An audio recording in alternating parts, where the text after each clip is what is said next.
Good morning. This is Charlie Kirk filling in for the great Alex Marlowe on Breitbart News Daily on Sirius Patriot 125. It is an honor to be here, an honor to have that introduction by the late and great Andrew Breitbart, who was my original inspiration to get in this fight. I'm Charlie Kirk. I'm the founder and CEO of Turning Point USA, a nationwide student activist movement dedicated to educating, empowering, and organizing high school and college students around the timeless principles of free markets and limited government. We believe America is the greatest country in the history of the world. We believe the Constitution is the greatest political document ever written. And we believe free enterprise capitalism, the most moral, proven, and effective economic system ever discovered.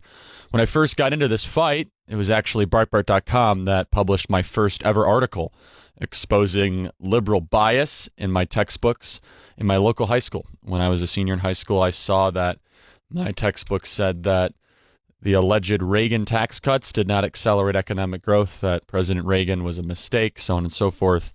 And it was Breitbart.com that gave me an opportunity to expose that as an 18-year-old senior in high school.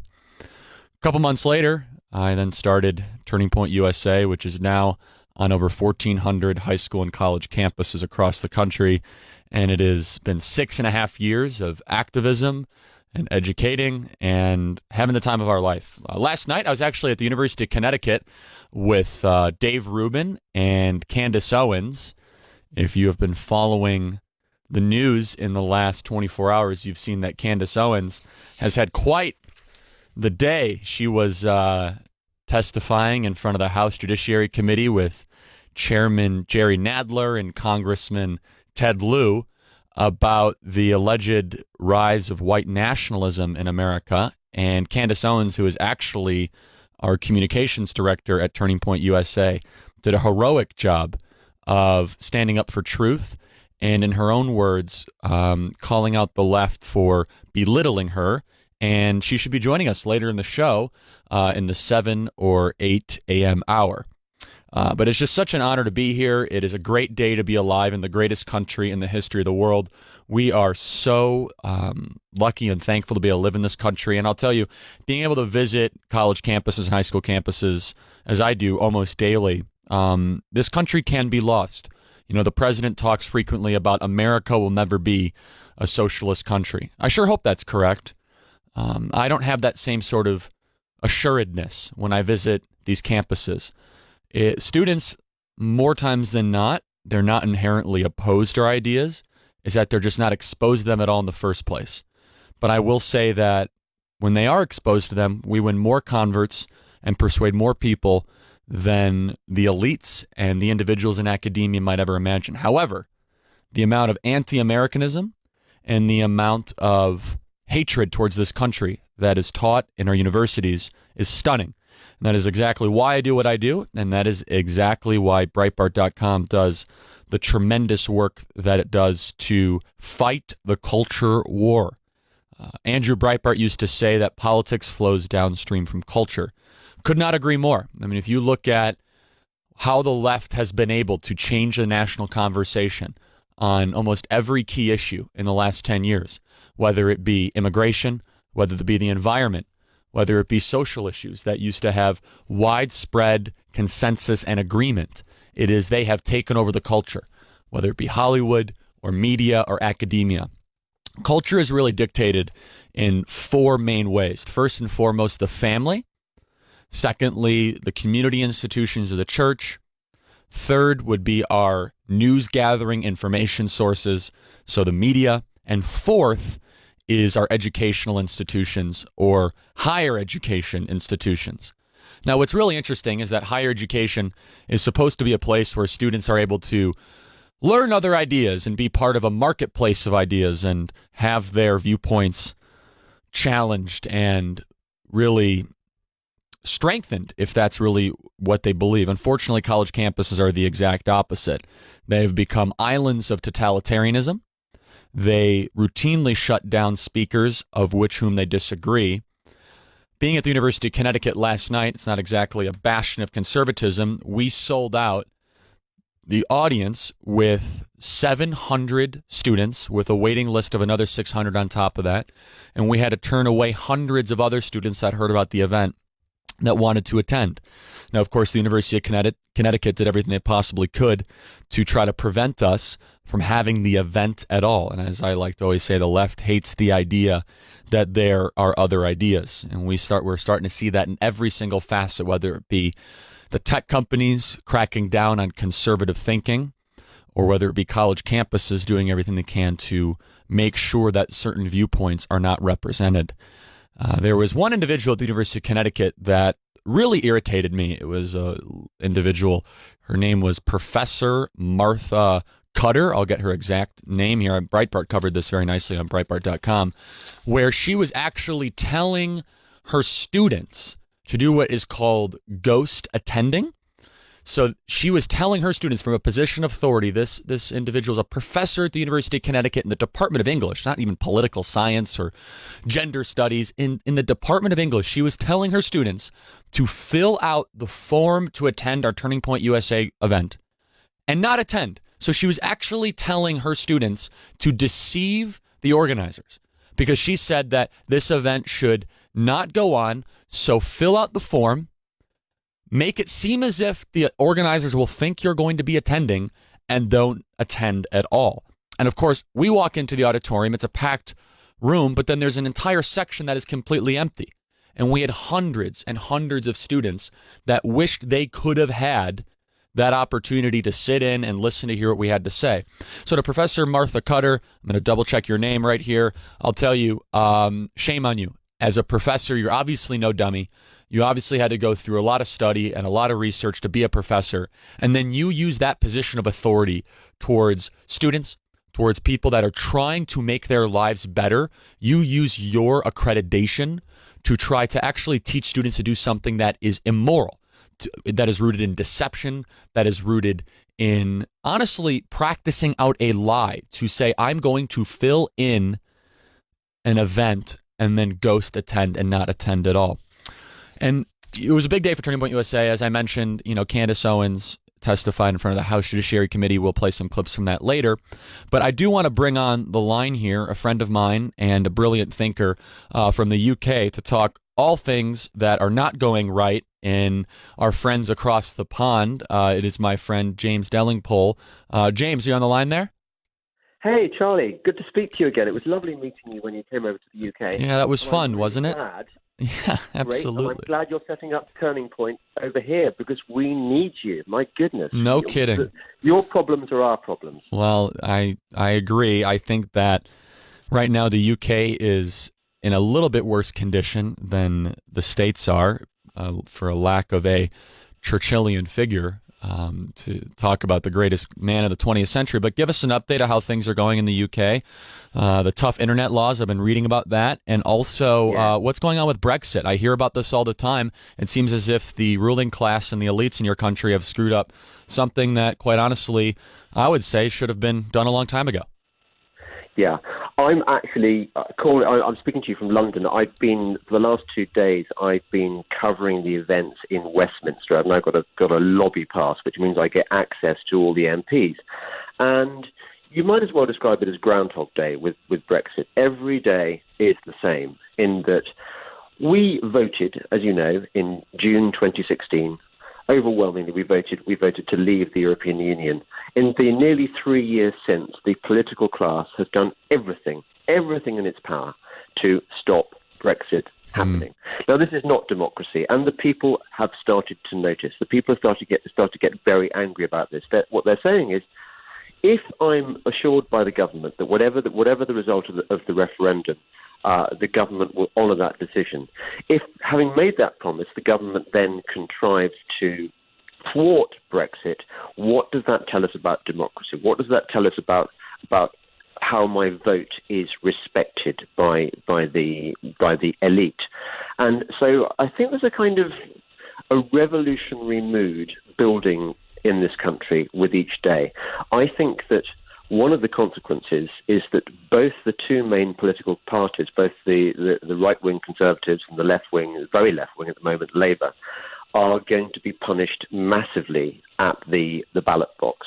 It's possible that we're going to have some European elections coming up. So we weren't supposed to have any more European elections to elect members of the European Parliament because, of course, we were supposed to be out of Brexit by now. We were supposed to be out of the European Union a couple of weeks ago. Mm-hmm. But Theresa March May, 29th, right? That was the date that everyone had circled on their calendar. That was. And I went to the Brexit rally in outside the Houses of Parliament, and it moved from being a celebratory rally to the Brexit betrayal rally. And every day we're getting more and more betrayal. Theresa May is currently she's flown off to negotiate with the EU leaders, no doubt to try and concoct some sort of compromise which is going to sell us out even further. And I don't think there was, certainly not in my lifetime, and probably not in anyone's lifetime, there's never been such a gulf between where the people are and where the political elite are. I totally agree. And so, James, I want to break this down for people that are listening to this in the States. The analogy I always use is if Donald Trump won the presidency and Hillary Clinton was sworn in a couple months later.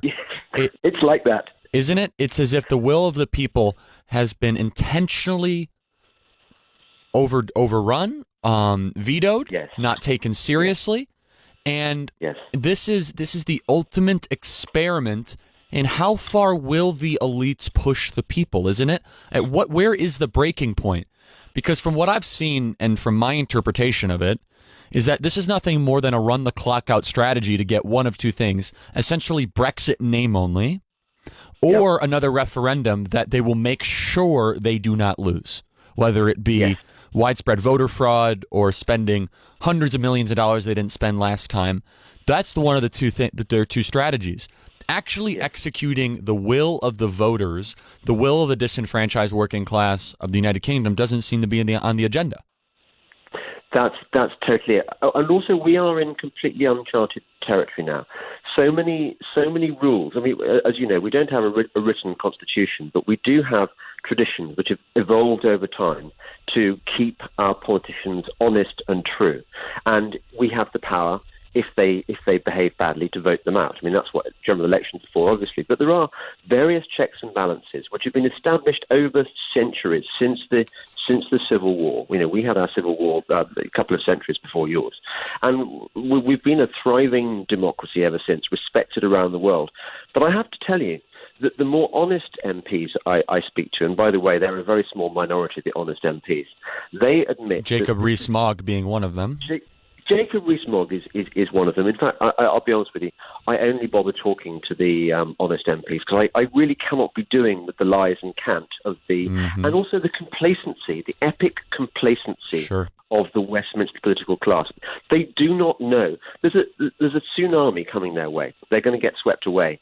I hope it's not going to be a sort of bloody French-style revolution, you know, with people taking the streets in... No, that's not very British. It doesn't seem to be in your ethos. And I think that's actually a testament to your wonderful country. I will say this. This is what really bothers me about the entire conversation around Brexit and just the tone and the fact, correct me if I'm wrong, Theresa May just visited Angela Merkel in Germany recently, if I'm not mistaken. And you had to ask the question, who's actually in charge here? Is there British sovereignty anymore, or is it a Brussels-Berlin ruling class over Britain? And that's really what's happening here, is that it's a deterioration of national sovereignty. And here's the other point that I think people don't realize, is that where's the House of Lords on this? And I'd love to have you inform me on that. Is that the House of Lords is essentially the upper chamber, correct, of your government. And the House of Lords used to be mostly hereditary, and now it's much more complex than that. But isn't the House of Lords supposed to come in of times of confusion and crisis and be able to be a clarion call for clarity in times like this? Isn't that what they're supposed to be? Here's the problem, Charlie. I would say that the House of Commons, the lower chamber, is probably about 2/3 to maybe 4/5 remain. The upper house is probably 9 out of 10. Wow. Remain. And it's very interesting, actually. And I think probably you've had a similar experience. You know how in the US, the swamp, the GOP has allowed itself to be captured by various sort of really left-wing interests, despite claiming to represent things like freedom and conservatism generally. And in the same way, over time, the House of Lords has been filled with placemen and placewomen belonging to the kind of swamp class. These people are very establishment. They are the elite. They are the liberal elite, and they want to maintain the status quo. They're not in the business of saying, well, our primary duty is to provide the checks and balances needed to ensure that democracy functions in the UK. That ship sailed long ago, I'm afraid. Sure, and so I that's such a brilliant point. And there's two things I want to mention here quickly. The Conservative Party is not all that conservative, is it? And that's really important for American listeners to realize, is that the quote-unquote Conservative Party of the UK, actually the things they advocate for would be Hillary Clinton-style politics, whether it be, government intervention in alleged gender pay inequity, things of this nature. There's nothing conservative about the Conservative Party. Would you agree with that? Totally. I think Americans would be appalled if they talk to most Conservative MPs and realise how completely unconservative they are. They're also remarkably illiberal. They're the worst combination of authoritarianism and kind of paying lip service to all the liberal shibboleths to do with left liberal shibboleths to do with things like identity politics. You're right. There is no such thing as the gender pay gap. There's no meaningful gender pay gap. It's actually illegal. It has been for some time. Same in the States. Women and men. Mm-hmm. Yeah, women and men doing the same job get the same money. Of course they do. And in some cases, women get slightly better. That's exactly right. But nevertheless, you will hear female Conservative MPs playing the, I'm a feminist, I believe in the gender pay gap, playing all the political games that should be confined to the left. We've got this new piece of legislation being brought in, or a white paper, so it's a discussion paper at the moment, being brought in by the Home Secretary and the Culture Secretary for this designed to make Britain what they call the safest country in the world for the internet. In other words, what they're going to do is engage in the most massive internet censorship. What you're going to have is some kind of statutory body, which of course is inevitably going to be filled with leftist quangocrats. There's a sort of revolving door where left liberal administrators move from department to department, and each time they fail, they then get shuffled sideways to a new department. This is what you can guarantee is going to happen with this new internet supervisory department. They're talking about it in terms of where we're trying to clamp down on beheading videos, and we're trying to clamp down. Sounds rather Orwellian, doesn't it? Jeez. It is Orwellian. Of course, Orwell was a Brit. I'm sure you're aware of this. Orwell based his Ministry of Truth on the BBC. So even in the 1940s, I think was when he wrote 1984. Mm-hmm. Even back in the day, the BBC was already essentially a Soviet-style organization disseminating essentially left-wing propaganda. So, and of course, this is yet another reason why we're having this internet regulation.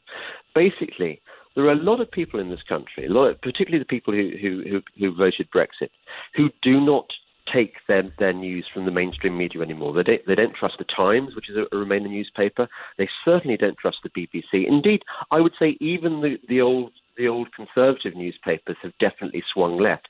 So increasingly, people have moved on to the internet to cite, like some people just read Breitbart, for example, which is of course a splendid choice. But people get their news now from the internet, from these alternative sites.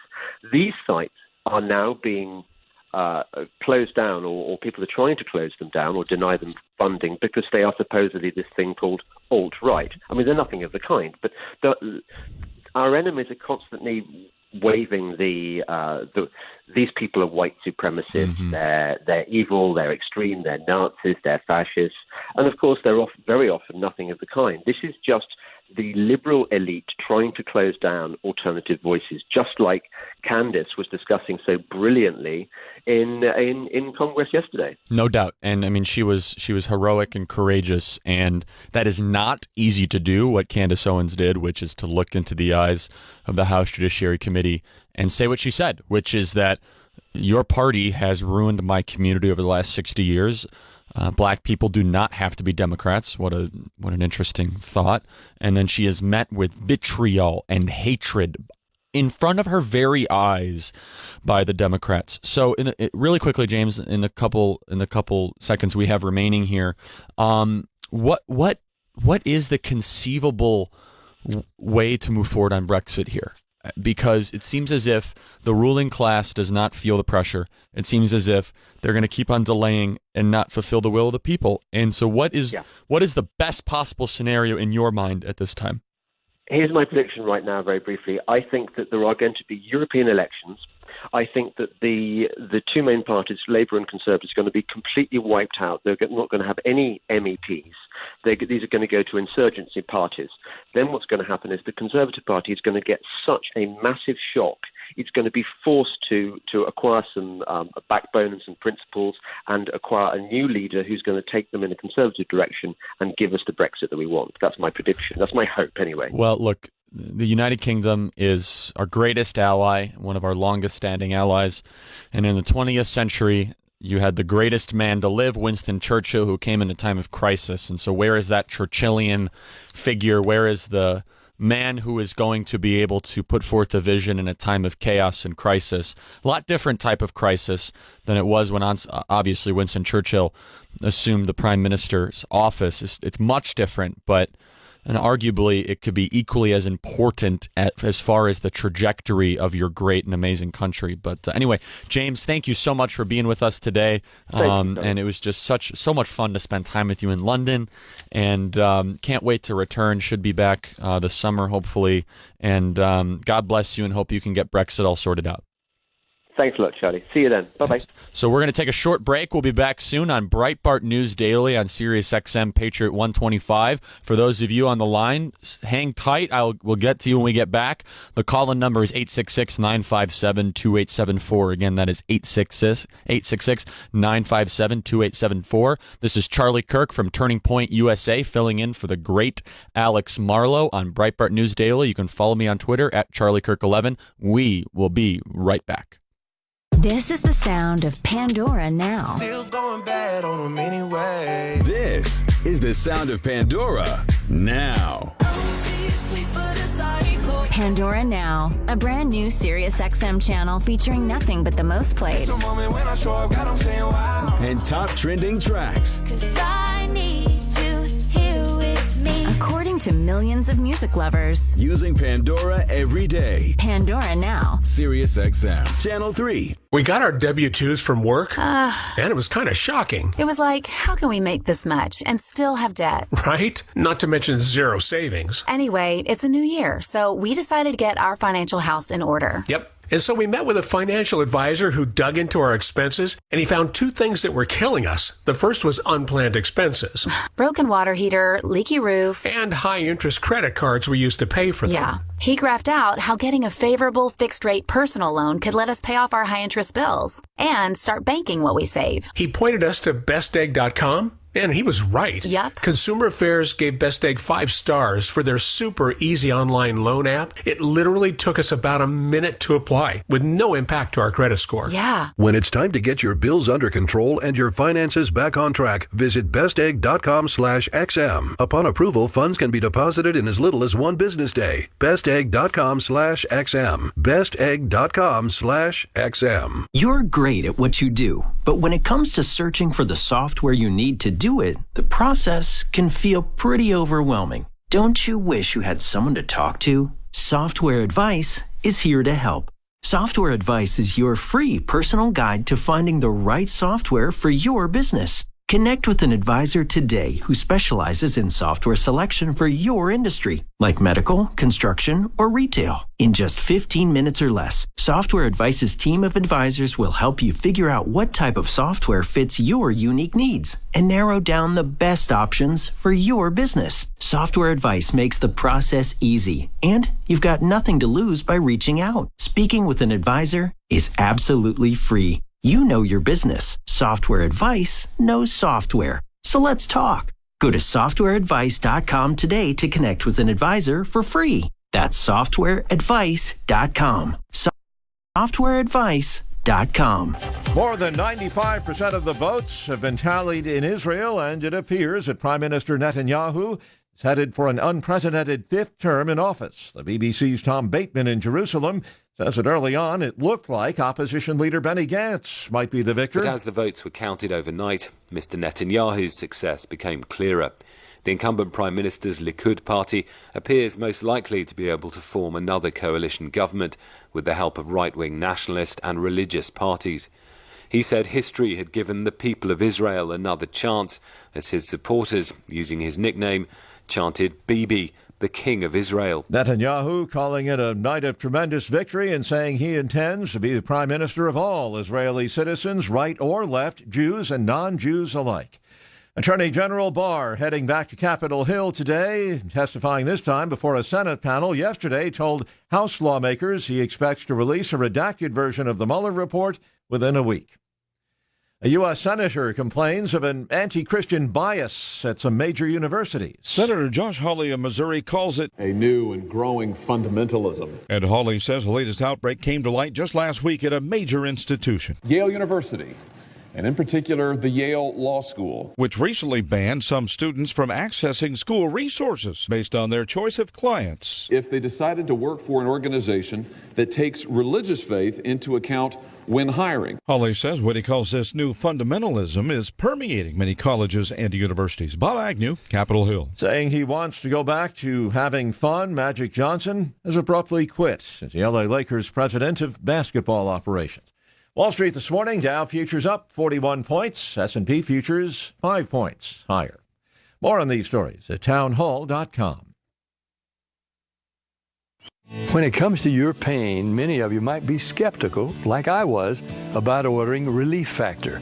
Pat Boone again for this wonderful 100% drug-free supplement designed to help your own body lower or eliminate occasional aches and pains due to aging, exercise, everyday living. I'm not skeptical any longer. The 3-week quick start is now discounted to only $19.95. Why don't you let us see if we can get you out of pain, too, at ReliefFactor.com. As soon as we're back out in our yard, we get company. Dandelions, lurking crabgrass, and wheat-thin grass. But Scott's Turf Builder Triple Action takes care of them all. Now, with one bag, you can kill weeds, prevent crabgrass for up to 4 months, and feed for greener grass. Triple Action, so your lawn thrives, guaranteed.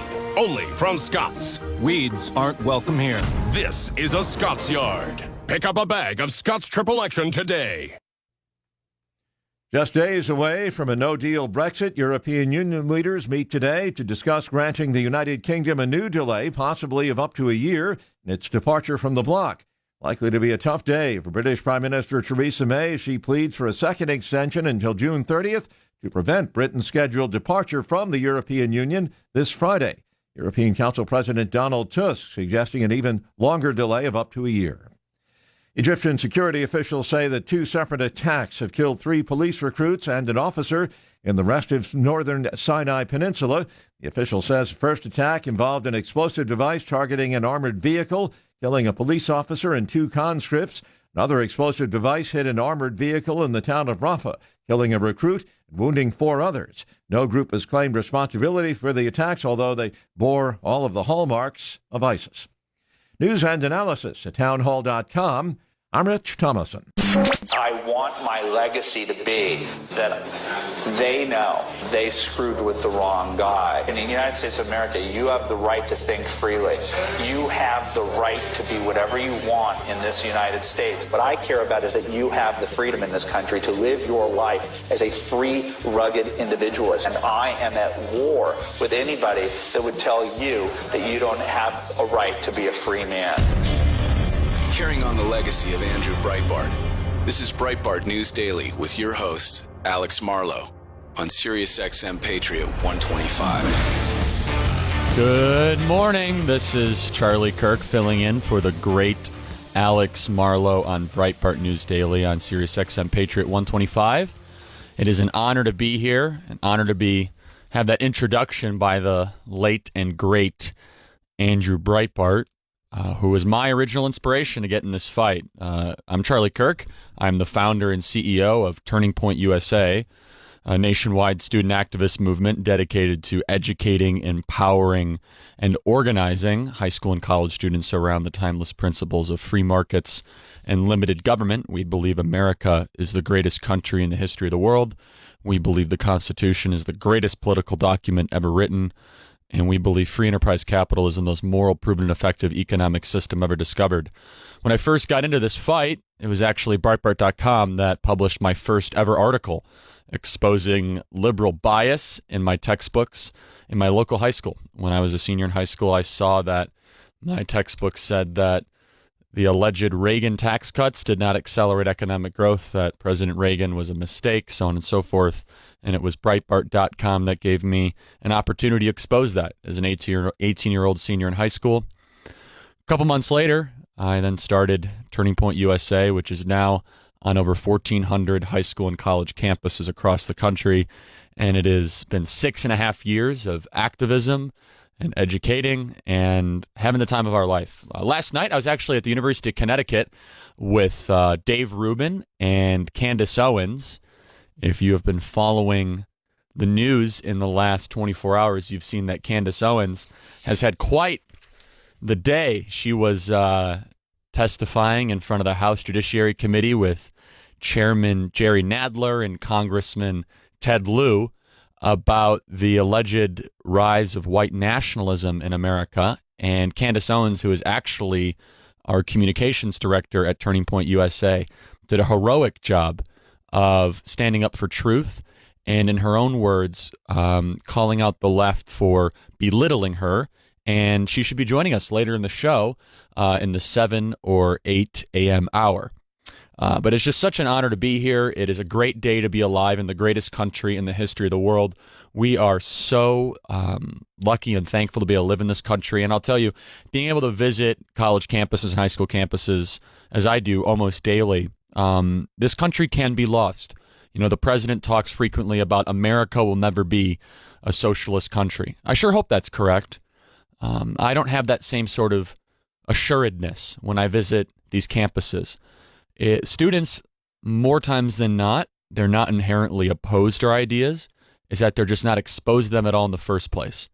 But I will say that when they are exposed to them, we win more converts and persuade more people than the elites and the individuals in academia might ever imagine. However, the amount of anti-Americanism and the amount of hatred towards this country that is taught in our universities is stunning.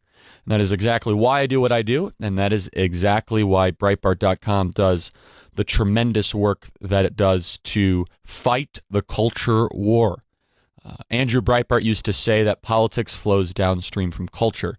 Could not agree more. I mean, if you look at how the left has been able to change the national conversation on almost every key issue in the last 10 years, whether it be immigration, whether it be the environment, whether it be social issues that used to have widespread consensus and agreement, it is they have taken over the culture, whether it be Hollywood or media or academia. Culture is really dictated in 4 main ways. First and foremost, the family. Secondly, the community institutions of the church.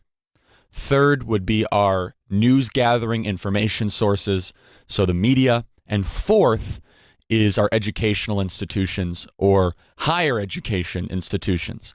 Now, what's really interesting is that higher education is supposed to be a place where students are able to learn other ideas and be part of a marketplace of ideas and have their viewpoints challenged and really strengthened if that's really what they believe. Unfortunately, college campuses are the exact opposite.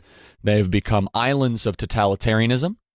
They routinely shut down speakers of which whom they disagree.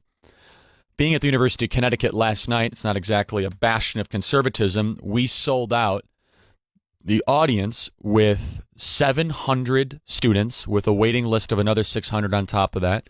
And we had to turn away hundreds of other students that heard about the event that wanted to attend. Now, of course, the University of Connecticut did everything they possibly could to try to prevent us from having the event at all. And as I like to always say, the left hates the idea that there are other ideas. And we're starting to see that in every single facet, whether it be the tech companies cracking down on conservative thinking, or whether it be college campuses doing everything they can to make sure that certain viewpoints are not represented. There was one individual at the University of Connecticut that really irritated me. It was an individual. Her name was Professor Martha Cutter. I'll get her exact name here. Breitbart covered this very nicely on Breitbart.com, where she was actually telling her students to do what is called ghost attending. So she was telling her students from a position of authority, this individual is a professor at the University of Connecticut in the Department of English, not even political science or gender studies. In the Department of English, she was telling her students to fill out the form to attend our Turning Point USA event and not attend. So she was actually telling her students to deceive the organizers, because she said that this event should not go on. So fill out the form, make it seem as if the organizers will think you're going to be attending, and don't attend at all. And of course, we walk into the auditorium, it's a packed room, but then there's an entire section that is completely empty. And we had hundreds and hundreds of students that wished they could have had that opportunity to sit in and listen to hear what we had to say. So to Professor Martha Cutter, I'm going to double check your name right here. I'll tell you, shame on you. As a professor, you're obviously no dummy. You obviously had to go through a lot of study and a lot of research to be a professor. And then you use that position of authority towards students, towards people that are trying to make their lives better. You use your accreditation to try to actually teach students to do something that is immoral, that is rooted in deception, that is rooted in, honestly, practicing out a lie to say, I'm going to fill in an event and then ghost attend and not attend at all. And it was a big day for Turning Point USA. As I mentioned, Candace Owens testified in front of the House Judiciary Committee. We'll play some clips from that later. But I do want to bring on the line here a friend of mine and a brilliant thinker from the UK to talk all things that are not going right in our friends across the pond. It is my friend James Dellingpole. James, are you on the line there? Hey, Charlie. Good to speak to you again. It was lovely meeting you when you came over to the UK. Yeah, that was fun, really wasn't it? Glad. Yeah, absolutely. Great. I'm glad you're setting up Turning Point over here, because we need you. My goodness. No kidding. Your problems are our problems. Well, I agree. I think that right now the UK is in a little bit worse condition than the States are, for a lack of a Churchillian figure to talk about the greatest man of the 20th century. But give us an update of how things are going in the UK. The tough internet laws, I've been reading about that. And also what's going on with Brexit. I hear about this all the time. It seems as if the ruling class and the elites in your country have screwed up something that, quite honestly, I would say should have been done a long time ago. Yeah, I'm actually I'm speaking to you from London. For the last 2 days, I've been covering the events in Westminster. I've now got a lobby pass, which means I get access to all the MPs. And you might as well describe it as Groundhog Day with Brexit. Every day is the same, in that we voted, as you know, in June 2016. Overwhelmingly, we voted to leave the European Union. In the nearly 3 years since, the political class has done everything in its power to stop Brexit happening. Now, this is not democracy, and the people have started to notice. The people have started to get very angry about this. What they're saying is, if I'm assured by the government that whatever the result of the referendum, the government will honour that decision. If, having made that promise, the government then contrives to thwart Brexit, what does that tell us about democracy? What does that tell us about how my vote is respected by the elite? And so I think there's a kind of a revolutionary mood building in this country with each day. I think that one of the consequences is that both the two main political parties, both the right-wing Conservatives and the left-wing, the very left-wing at the moment, Labour, are going to be punished massively at the ballot box. It's possible that we're going to have some European elections coming up. So we weren't supposed to have any more European elections to elect members of the European Parliament because, of course, we were supposed to be out of Brexit by now. We were supposed to be out of the European Union a couple of weeks ago. Mm-hmm. But March 29th, right? That was the date that everyone had circled on their calendar. I went to the Brexit rally in outside the House of the Parliament, and it moved from being a celebratory rally to the Brexit betrayal rally. And every day we're getting more and more betrayal. Theresa May is currently she's flown off to negotiate with the EU leaders, no doubt to try and concoct some sort of compromise which is going to sell us out even further. And I don't think there was, certainly not in my lifetime, and probably not in anyone's lifetime, there's never been such a gulf between where the people are and where the political elite are. I totally agree. And so, James, I want to break this down for people that are listening to this in the States. The analogy I always use is if Donald Trump won the presidency and Hillary Clinton was sworn in a couple months later. It's like that. Isn't it? It's as if the will of the people has been intentionally overrun, vetoed, not taken seriously. And this is the ultimate experiment in how far will the elites push the people, isn't it? Where is the breaking point?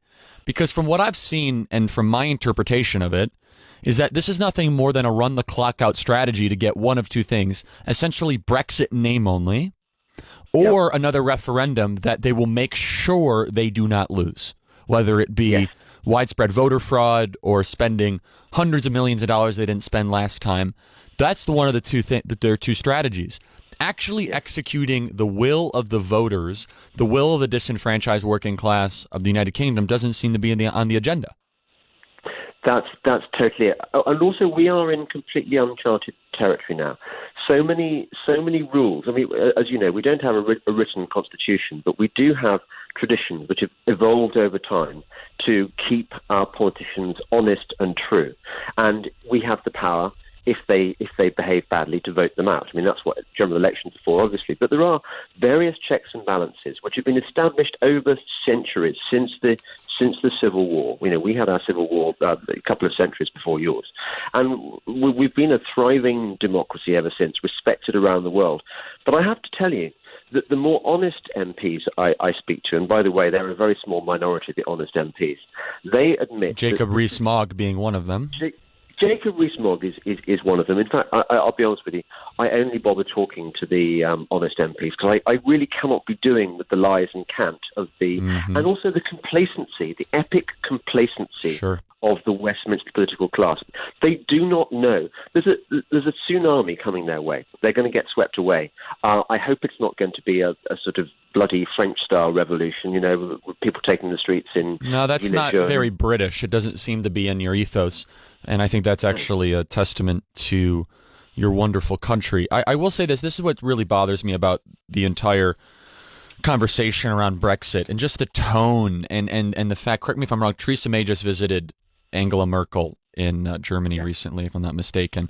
And you had to ask the question, who's actually in charge here? Is there British sovereignty anymore, or is it a Brussels-Berlin ruling class over Britain? And that's really what's happening here, is that it's a deterioration of national sovereignty. And here's the other point that I think people don't realize, is that where's the House of Lords on this? And I'd love to have you inform me on that. Is that the House of Lords is essentially the upper chamber, correct, of your government. And the House of Lords used to be mostly hereditary, and now it's much more complex than that. But isn't the House of Lords supposed to come in of times of confusion and crisis and be able to be a clarion call for clarity in times like this? Isn't that what they're supposed to be? Here's the problem, Charlie. I would say that the House of Commons, the lower chamber, is probably about 2/3 to maybe 4/5 remain. The upper house is probably 9 out of 10. Wow. Remain. And it's very interesting, actually. And I think probably you've had a similar experience. You know how in the US, the swamp, the GOP has allowed itself to be captured by various sort of really left-wing interests, you know, despite claiming to represent things like freedom and conservatism generally. And in the same way, over time, the House of Lords has been filled with placemen and placewomen belonging to the kind of swamp class. These people are very establishment. They are the elite. They are the liberal elite, and they want to maintain the status quo. They're not in the business of saying, well, our primary duty is to provide the checks and balances needed to ensure that democracy functions in the UK. That ship sailed long ago, I'm afraid. Sure, and so I that's such a brilliant point. And there's two things I want to mention here quickly. The Conservative Party is not all that conservative, is it? And that's really important for American listeners to realize, is that the quote-unquote Conservative Party of the UK, actually the things they advocate for would be Hillary Clinton-style politics, whether it be, government intervention in alleged gender pay inequity, things of this nature. There's nothing conservative about the Conservative Party. Would you agree with that? Totally. I think Americans would be appalled if they talk to most Conservative MPs and realise how completely unconservative they are. They're also remarkably illiberal. They're the worst combination of authoritarianism and kind of paying lip service to all the liberal shibboleths to do with left liberal shibboleths to do with things like identity politics. You're right. There is no such thing as the gender pay gap. There's no meaningful gender pay gap. It's actually illegal and has been for some time. Same in the States. Women and men. Mm-hmm. Yeah, women and men doing the same job get the same money. Of course they do. And in some cases, women get slightly better. That's exactly right. But nevertheless, you will hear female Conservative MPs playing the, I'm a feminist, I believe in the gender pay gap, playing all the political games that should be confined to the left. We've got this new piece of legislation being brought in, or a white paper, so it's a discussion paper at the moment, being brought in by the Home Secretary and the Culture Secretary for this designed to make Britain what they call the safest country in the world for the internet. In other words, what they're going to do is engage in the most massive internet censorship. What you're going to have is some kind of statutory body, which of course is inevitably going to be filled with leftist quangocrats. There's a sort of revolving door where left liberal administrators move from department to department, and each time they fail, they then get shuffled sideways to a new department. This is what you can guarantee is going to happen with this new internet supervisory department. They're talking about it in terms of where we're trying to clamp down on beheading videos, and we're trying to clamp down. Sounds rather Orwellian, doesn't it? Jeez. It is Orwellian. Of course, Orwell was a Brit. I'm sure you're aware of this. Orwell based his Ministry of Truth on the BBC.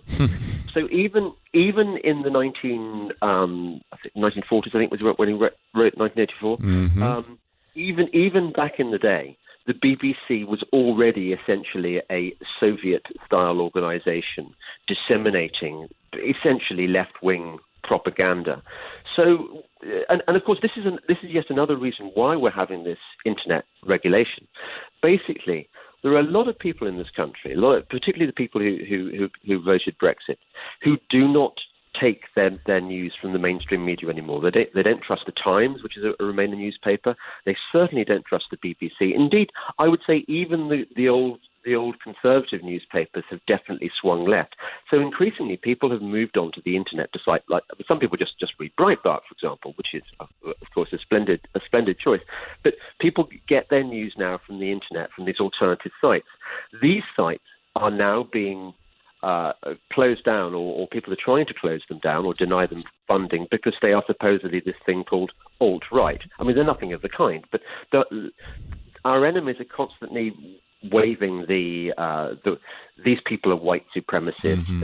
they're evil, they're extreme, they're Nazis, they're fascists, and of course they're very often nothing of the kind. This is just the liberal elite trying to close down alternative voices, just like Candace was discussing so brilliantly in Congress yesterday. No doubt. And I mean, she was heroic and courageous, and that is not easy to do, what Candace Owens did, which is to look into the eyes of the House Judiciary Committee and say what she said, which is that your party has ruined my community over the last 60 years.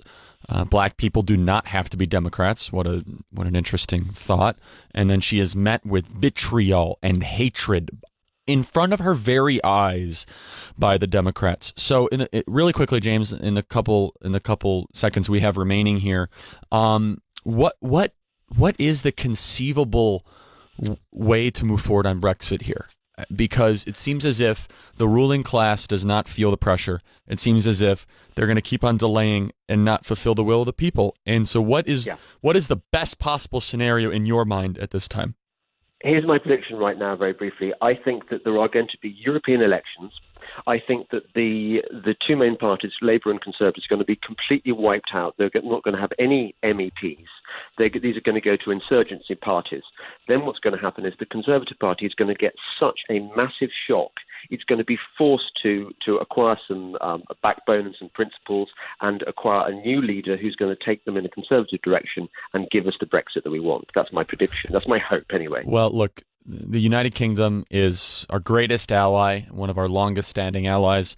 And in the 20th century, you had the greatest man to live, Winston Churchill, who came in a time of crisis. And so where is that Churchillian figure? Where is the man who is going to be able to put forth a vision in a time of chaos and crisis? A lot different type of crisis than it was when, obviously, Winston Churchill assumed the prime minister's office. It's much different, but and arguably it could be equally as important as far as the trajectory of your great and amazing country. But anyway, James, thank you so much for being with us today. And it was just so much fun to spend time with you in London, and can't wait to return. Should be back this summer, hopefully. And God bless you, and hope you can get Brexit all sorted out. Thanks a lot, Charlie. See you then. Bye-bye. So we're going to take a short break. We'll be back soon on Breitbart News Daily on Sirius XM Patriot 125. For those of you on the line, hang tight. We'll get to you when we get back. The call-in number is 866-957-2874. Again, that is 866-957-2874. This is Charlie Kirk from Turning Point USA, filling in for the great Alex Marlowe on Breitbart News Daily. You can follow me on Twitter at CharlieKirk11. We will be right back. This is the sound of Pandora now. Still going bad on them anyway. This is the sound of Pandora now. Pandora Now, a brand new Sirius XM channel featuring nothing but the most played and top trending tracks.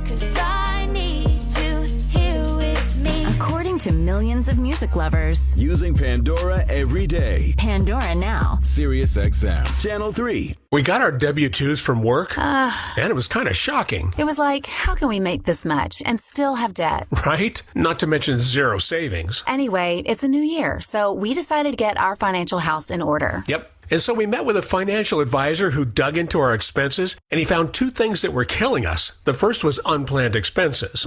Broken water heater, leaky roof. And high-interest credit cards we used to pay for them. Yeah. He graphed out how getting a favorable fixed-rate personal loan could let us pay off our high-interest bills and start banking what we save. He pointed us to bestegg.com. And he was right. Yep. Consumer Affairs gave Best Egg 5 stars for their super easy online loan app. It literally took us about a minute to apply with no impact to our credit score. Yeah. When it's time to get your bills under control and your finances back on track, visit bestegg.com/XM. Upon approval, funds can be deposited in as little as one business day. bestegg.com/XM. bestegg.com/XM. You're great at what you do, but when it comes to searching for the software you need to do it, the process can feel pretty overwhelming. Don't you wish you had someone to talk to? Software Advice is here to help. Software Advice is your free personal guide to finding the right software for your business. Connect with an advisor today who specializes in software selection for your industry, like medical, construction, or retail. In just 15 minutes or less, Software Advice's team of advisors will help you figure out what type of software fits your unique needs and narrow down the best options for your business. Software Advice makes the process easy, and you've got nothing to lose by reaching out. Speaking with an advisor is absolutely free. You know your business. Software Advice knows software. So let's talk. Go to softwareadvice.com today to connect with an advisor for free. That's softwareadvice.com. Softwareadvice.com. Every basket. Steps out left wing. It's a three, and it's good at the buzzer. Curry did it again. Every game-changing play. 19 seconds of steal. Harden's going to line up and tie the game. Every moment. Giannis blowing it down the lane to the rim and slam it with a left hand. From the opening tip through the NBA Finals, You can hear every rim-rocking, heart-stopping, buzzer-beating, legacy-changing play of the NBA postseason starting Saturday on Sirius XM NBA Radio. This is Breitbart News Daily with Alex Marlow on Sirius XM Patriot 125. Good morning. This is Charlie Kirk filling in for the great Alex Marlow on Breitbart News Daily. It is a great day to be alive in the greatest country ever to exist. It is an honor to be filling in for Alex here on Breitbart News Daily. I am looking here through the news feed. I see all sorts of, boy, is it a busy news day, but the thing I really want to talk about here first is the daily presidential tracking poll. I'll tell you, Donald Trump at 53% approval rating. Front page of Drudge Report right there. They call it the spring surge. Imagine if you're a Democrat and you historically lose the 2016 election that you thought you were going to win. You put forth a candidate that was immensely beatable, but you thought she was a shoo-in for the presidency just because of the media and because of the hundreds of millions of dollars you had in a cash advantage over Donald Trump. You discounted him at every turn, and then he wins, and you're shocked. But then you implement the insurance policy of Strzok and Page and Orr and the FBI, and that doesn't work either. So then what you do is you cook up this scheme to try to investigate the president through an alleged special counsel using Robert Mueller, and that goes on for 2 years, and you peddle this innuendo, and you peddle these half facts, and you peddle the what I call wishful journalism, which is not journalism at all. All it is political activism cloaked and disguised as journalism. And then the president gets completely and totally exonerated and vindicated by the very special prosecutor you thought was going to destroy him. And then all of a sudden, you're in the spring ahead of your own Democrat primary, and you're supposed to be going up against a very vulnerable and going up against a very beatable opposition candidate. And you're looking there at a candidate, an incumbent president, who's at a 53% approval rating, according to Rasmussen reports, which, by the way, is almost 6 points higher than Obama was at the exact same time in his presidency. And, of course, I don't have to remind you, Barack Obama won re-election despite Mitt Romney raising record amount of money to challenge an incumbent. And this is just such a testament to the president and his capacity to be relentless, to be bulletproof, and to endure. I think that's the best word for it, endurance. Because the media, the elites, people in both political parties, by the way, not just the Democrat Party, people in both political parties, have done everything they possibly can to try to destabilize and to try to destroy this president. Because at every turn, President Trump has challenged the conventional wisdom of the wise men of Washington, these alleged philosopher kings and ruling class, these ivory tower, Manhattan and Malibu ruling class elites that believe they know what's best. So, for example, to solve the Middle East crisis. Well, it was Bush's reckless war in Iraq that caused the vacuum that was eventually filled by Obama's weakness that created ISIS. And now ISIS is totally, completely destroyed thanks to the clear leadership of Donald Trump. Under President Obama, there was a missile test in North Korea on average every 40 days. There's not been a missile test in over 440 days in the Trump presidency. The world is the most peaceful it has ever been post-World War II, which is basically the most peaceful it has ever been in the history of the world. The world knows almost nothing except perpetual war and conflict. And thanks to President Trump's capacity to restore American leadership and his reluctance to engage us in these endless and reckless wars, we now see a geopolitical landscape where our enemies finally fear us again, such as Iran, the great evil Iran that we sent billions of dollars of cash under Obama, where we had $150 billion in sanction relief. Our enemies finally fear us, and our allies respect us. Now, of course, you'll hear, well, Merkel and May and Macron, the three M's of the ruling class of the deteriorating continent of Europe. They don't say nice things about Trump. Hold on a second. They are not the people they represent, first and foremost. Secondly, I guarantee you that Europe in general and the people who actually understand what it means to have America back on the world stage are thankful for President Trump's capacity to actually hold Russia in check, which is one of the untold stories of the Trump foreign policy doctrine, despite what the media might tell you, and also make the world a more stable and peaceful place. 53% approval rating, President Trump. You know, I've been supporting President Trump since the campaign and throughout the campaign, and I campaigned with Donald Trump Jr. and was doubted at every turn. And this is just a very satisfying thing to read. Of course, things will go up, things will go down. You know, polling is similar to the stock market, where hopefully, God willing, it will be an upward trend and trajectory towards positivity.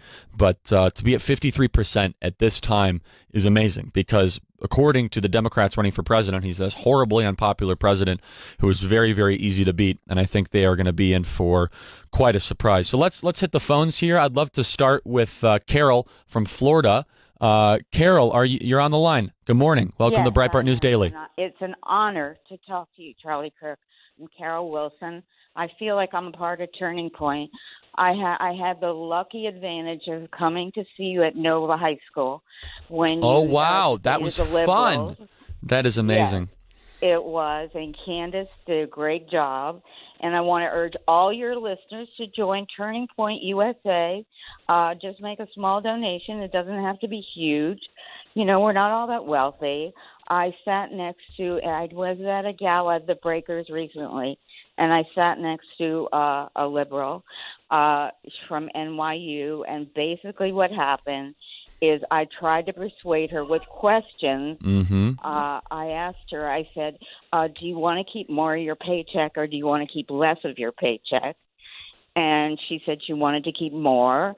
And I said also, do you want the government to run your life, or would you rather run your own life? Carol, that is such an important point. And I talk to students all the time and young people. Why do you want government to be in charge of your decisions? Don't you want to keep more of your money and more of your earnings? And, you know, so, for example, there are people running for president that want to say, I want to give you more stuff.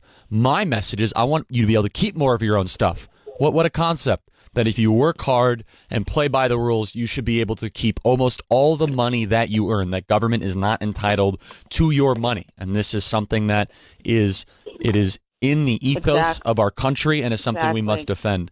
Well, Carol, it is so great to hear from you. And the new Green Deal is insane. Well, it's nothing more than a power grab. It's nothing more than a carefully crafted power grab by the elites that use environmentalism as a feel-good policy to raise money and then assume power over people that mean well, but then they will see their freedoms and liberties quickly deteriorated. But Carol, great to hear from you.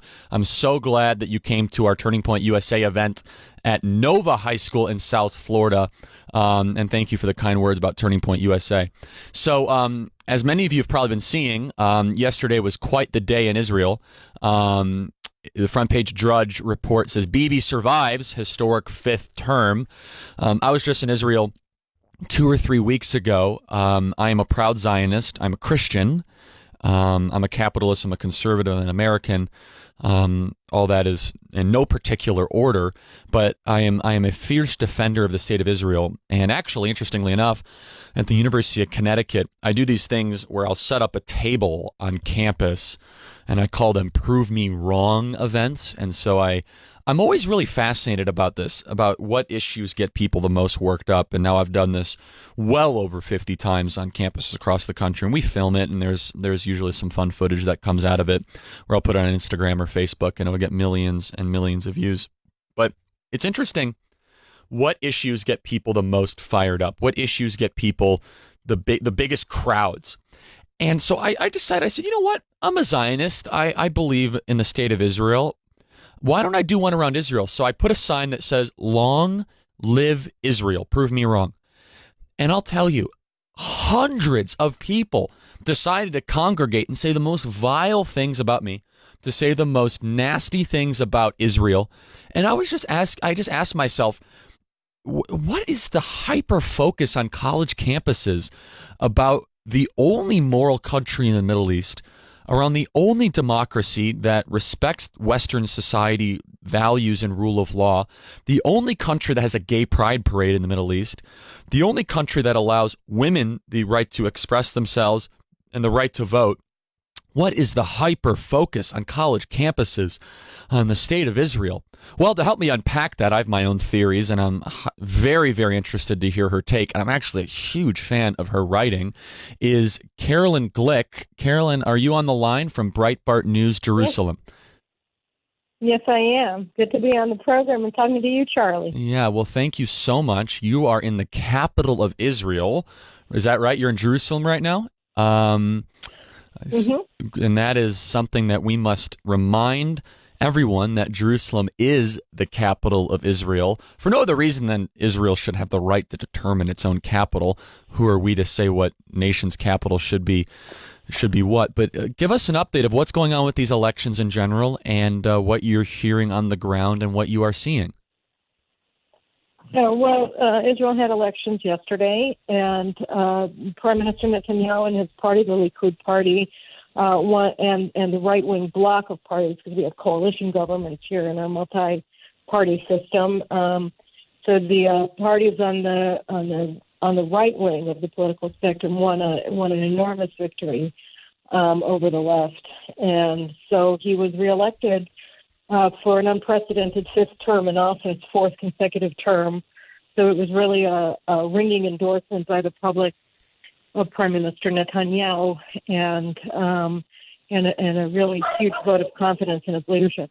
Well, like I said, I opened up the segment by saying I was in Israel a couple weeks ago, and I had the opportunity to visit Hebron and to go visit the Golan Heights and to get out right side of Gaza.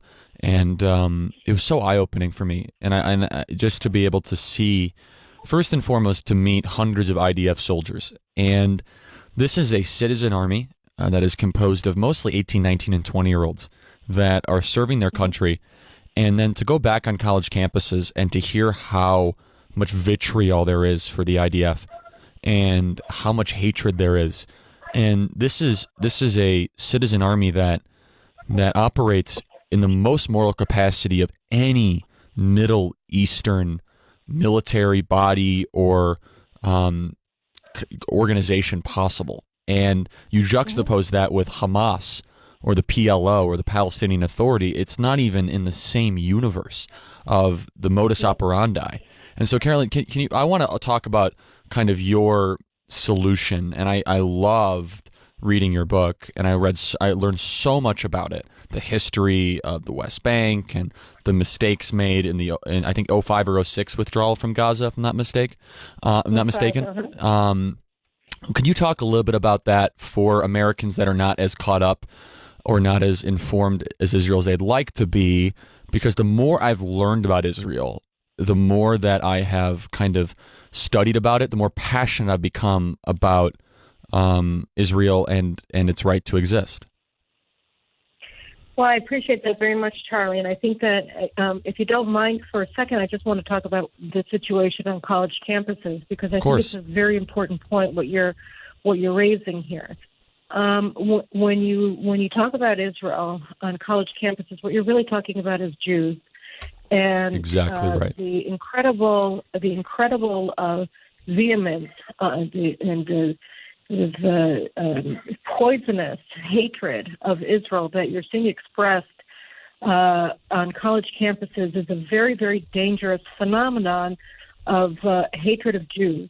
And it's hatred of specific Jews, as Jew hatred often is, to serve political ends, which is here, when you're looking at the what's called anti-Zionism, which is anti-Judaism, that's targeting specifically Israel and Jews who support Israel, what you're seeing is an attempt to disenfranchise Jews all over the world and say that we're not going to molest you if you're Jewish, if you reject Jewish history, you reject Jewish peoplehood, and you let us tell you who you can be. You can be a progressive, transgressive, whatever you want, but you're not allowed to be a proud Jew.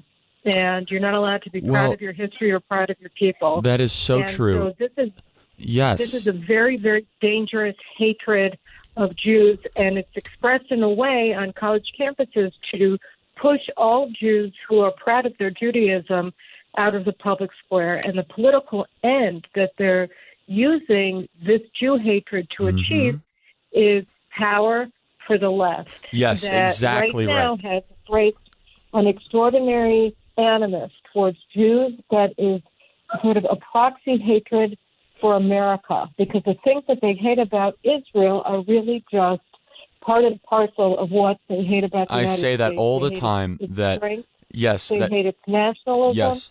They hate its freedom. They hate the fact that Israel fights enemies who truly are evil, which shows that there's a difference. There's a difference between good and evil. All of these things are things that the progressive camp is trying desperately to destroy and hide.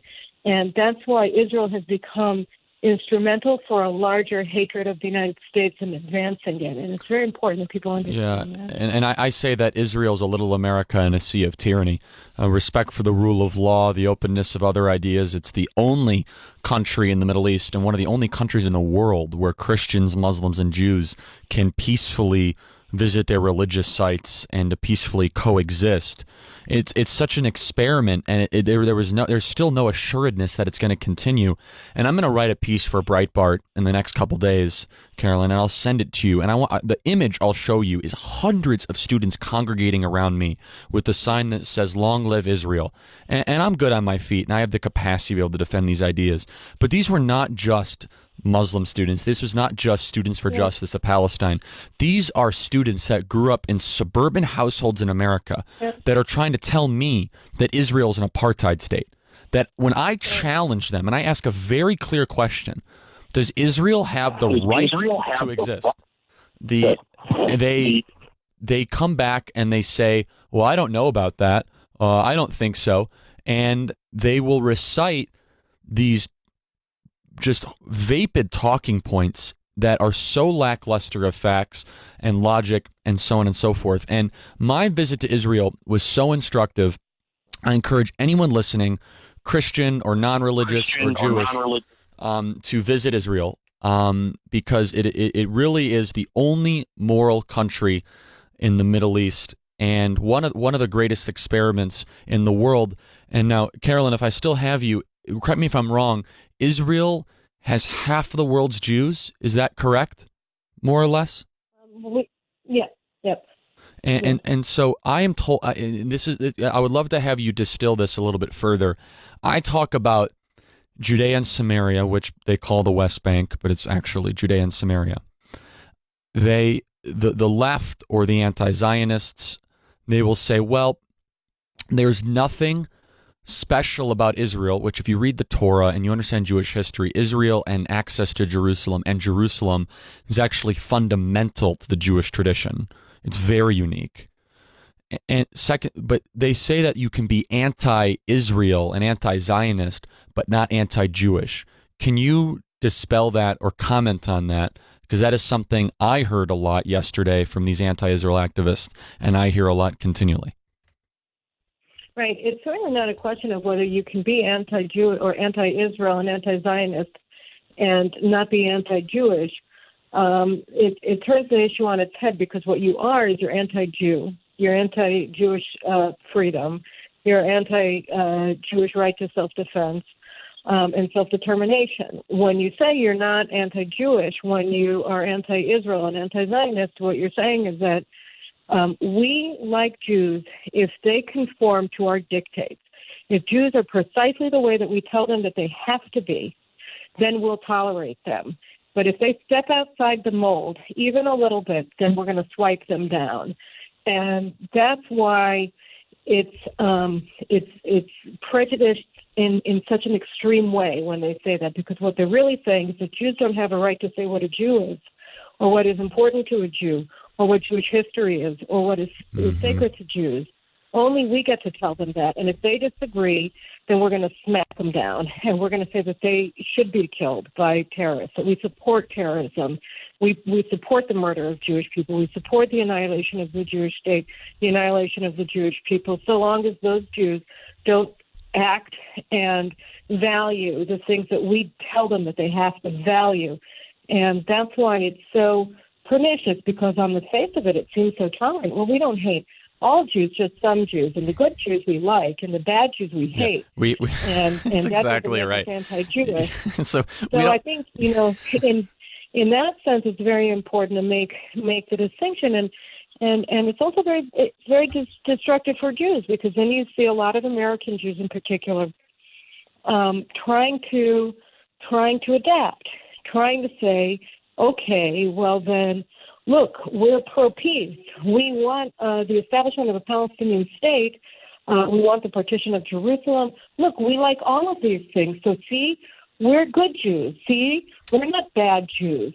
And then that just harms them still more, because they're trying to make peace with a situation that wants to destroy them, and political forces exactly. that are trying to wreck their freedom anywhere they are, in the United States, in Europe, wherever. Totally. And Carolyn, in the seconds we have remaining, I just want to reinforce that Israel has given 4 offers of Palestinian statehood over the last 20 years, and every single time those offers are rejected or the peace offerings are not honored by the Palestinian Authority. And the greatest example of that is, of course, the withdrawal from Gaza, where 10,000 Jews were forced to leave their house, their homes, their rightful places of living, to go back to Israel. The total withdrawal from Gaza, which was supposed to be this wonderful peace deal, which has now turned into a hot tub for terrorists in Gaza, where Hamas is the ruling authority over there. But Carolyn, so great to hear from you. Thank you for your work, your writing. I enjoy it so much, and appreciate the update on what's going on in Israel. Hope to see you again sometime soon, and please keep up the fight for the only moral country in the Middle East, and one of the greatest countries to ever exist in the history of the world. So God bless you, and thank you so much. So you are listening to Breitbart News Daily. This is Charlie Kirk on Sirius XM Patriot 125, filling in for the great Alex Marlowe. For those of you on the lines, keep holding. We'll take some calls coming back up at the top of the hour. Again, this is Charlie Kirk at Breitbart News Daily, Sirius XM Patriot 125, 866-957-2874. We'll be right back. Over 100 extra music channels are now online and on the app. Sample some of them this week on your satellite radio. Cool down to mellow beats with Chill Hop. Get grilling with classic rock barbecue. And right now, listen to decades of music with 70s, 80s, 90s.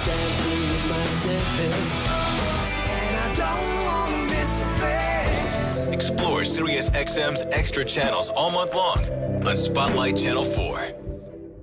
It's amazing but true. When it comes to one of America's biggest household expenditures, healthcare, a lot of people think they've got no choice. People are used to thinking we have to do it this way, but they don't. Yes, you have the freedom to choose an alternative with your healthcare. It's MediShare, and it costs way less than the alternatives. The typical family saves $500 a month, not a year. A month. And if you're single, this can save you a lot too. And let's face it, a big reason MediShare is 400,000 people strong, it just works. They've shared over $3 billion in medical bills, so they can help share your needs too. Joining MediShare for so many people is one of those things that makes you say, why didn't I do this before? So yes, the time has come for something better. Look into joining MediShare and see why so many people are opting out of the old way and into the new. Why not look into this? Just call 833-55-BIBLE. That's 833-55-BIBLE. 833-55-BIBLE. Business owners, does your office feel worn out with cheap plastic mats under office chairs? They're so thin you're always stuck trying to roll out of dents and ruts. It's time to take care of yourself and your team. Get the premium alternative, glass chair mats by Vitraza. I'm George Pardo, president of Vitraza. We've been supplying businesses with high-quality, American-made glass chair mats for over a decade. Our customers glide so smooth and never feel stuck in a rut at their desk again, because Vitraza glass chair mats will hold 1,000 pounds and never dent. They have a lifetime warranty, and they're beautiful. Now, we don't sell our glass chair mats at office superstores. You buy direct at Vitraza.com. We stock 12 popular glass chair mat sizes, and shipping is free. Plus, you save 10% with discount code TEAM. Here's our website again, Vitrazza.com. And remember, save 10% with code TEAM. Vitraza.com. When my cardiologist told me I needed to take a statin drug to lower my cholesterol,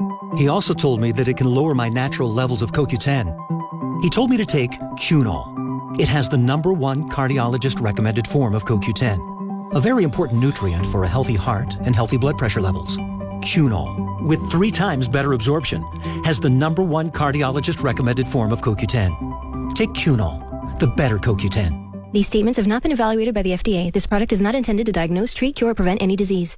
This is Breitbart News Daily on Sirius XM Patriot 125.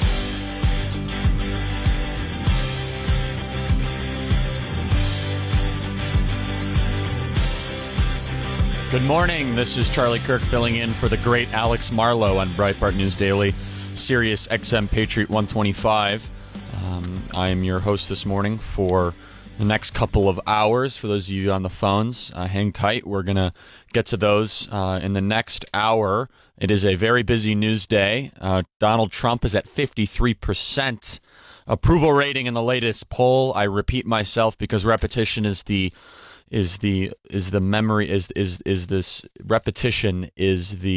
only way that we will remember good things like this. I think repetition is the soul of memory or something like that. I'm misremembering the quote. But 53% in the latest poll. The border battle is intensifying immensely if you actually look at the approval ratings and where people stand on the issue of the building the border wall and closing the southern border. It is dramatically now in Donald Trump's direction. One of my favorite developments of the last couple days has been the moderation of Bernie Sanders. He said something that actually made sense. I can't believe it. Bernie Sanders said at an event, he was asked about the southern border. They said, "Do you support open borders?" He said, Let me make myself perfectly clear. I do not support open borders. And then he goes on to say that if we have open borders, we will have too many people coming to America that have low incomes, and we can't afford that. I just thought to myself, my goodness, he must be seeing something that most Democrats aren't, which is to actually make a point that is rooted in rationale and reason and facts. Well, anyway, we'll be back very soon in just a couple of minutes. For those of you on the phones, hang tight. The number is 866-957-2874. We'll be back with many guests, including Candace Owens and Brandon Tatum, Andy Sarabian. This is Breitbart News Daily on Sirius XM Patriot 125. The phone number is 866-957-2874. We want to take your calls. You can follow me on Twitter at CharlieKirk11. We will be right back.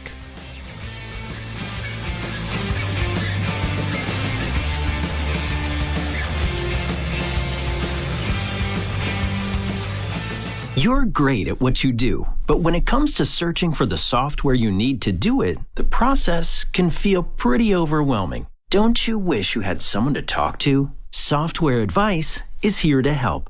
Software Advice is your free personal guide to finding the right software for your business. Connect with an advisor today who specializes in software selection for your industry, like medical, construction, or retail. In just 15 minutes or less, Software Advice's team of advisors will help you figure out what type of software fits your unique needs and narrow down the best options for your business. Software Advice makes the process easy, and you've got nothing to lose by reaching out. Speaking with an advisor is absolutely free. You know your business. Software Advice knows software. So let's talk. Go to softwareadvice.com today to connect with an advisor for free. That's softwareadvice.com. Softwareadvice.com. We got our W-2s from work, and it was kind of shocking. It was like, how can we make this much and still have debt? Right? Not to mention zero savings. Anyway, it's a new year, so we decided to get our financial house in order. Yep. And so we met with a financial advisor who dug into our expenses, and he found two things that were killing us. The first was unplanned expenses. Broken water heater, leaky roof, and high-interest credit cards we used to pay for them. Yeah. He graphed out how getting a favorable fixed-rate personal loan could let us pay off our high-interest bills and start banking what we save. He pointed us to bestegg.com. And he was right. Yep. Consumer Affairs gave Best Egg 5 stars for their super easy online loan app. It literally took us about a minute to apply with no impact to our credit score. Yeah. When it's time to get your bills under control and your finances back on track, visit bestegg.com/XM. Upon approval, funds can be deposited in as little as one business day. bestegg.com/XM. bestegg.com/XM. Andrew Wilkow and the Wilkow Majority. Weekdays, noon to 3 p.m. East, exclusively on Sirius XM Patriot 125. News this hour from townhall.com. I'm Rich Thomason. Israeli voters have spoken, and it appears that Israeli Prime Minister Netanyahu will be forming a new government. The BBC's Lise Doucette in Jerusalem says it would be a record fifth term for Netanyahu. The numbers tell us not just about the political fates of Benny Gantz and Benjamin Netanyahu, they also tell us about the religious and ideological spectrum of Israeli democracy. In this election race, there were more than 40 parties competing, including some new parties on the far right. They don't seem to have crossed the threshold to take seats in the Israeli parliament.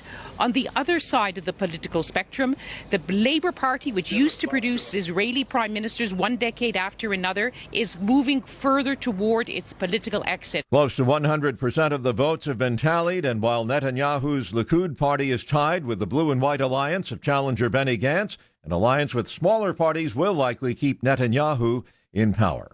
Today, Kirstjen Nielsen's last day on the job as Homeland Security Secretary, and now her number two is leaving as well. In a move that was preordained once she was passed over by President Donald Trump, Acting Deputy Secretary of Homeland Security Claire Grady has resigned. On the organizational chart, Grady was next in line to head Homeland Security after Kirstjen Nielsen herself resigned on Sunday. Correspondent Mike Gracia says President Trump named Customs and Border Protection Chief Kevin McAleenan to succeed Nielsen at Homeland Security. Blizzard warnings will kick in later today across Colorado, Nebraska, South Dakota, and Minnesota. Up to 2.5 feet of snow expected in some parts of Minnesota and South Dakota, and already there have been hundreds of flight delays and cancellations.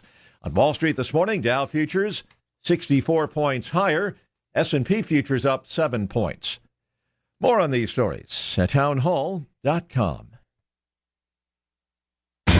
Lowe's knows you'll do spring right by saving on everything you need to get your garden growing. We do it right too, with incredible deals to help you save during our Spring Black Friday sale, like Bonnie vegetable and herb plants 4 for $10. And for a clean-looking landscape, pick up 5 bags of Scott's mulch for just $10. Whatever's on your spring to-do list, hurry in and save during our Spring Black Friday sale. Do it right for less. Start with Lowe's. Offers valid through 4/17, not valid on Alaska or Hawaii. Bonnie offer valid on 19-ounce pots. See store for details, U.S. only. As soon as we're back out in our yard, yep, we get company. Dandelions, lurking crabgrass, and wheat-thin grass. But Scott's Turf Builder Triple Action takes care of them all. Now, with one bag, you can kill weeds, prevent crabgrass for up to 4 months, and feed for greener grass.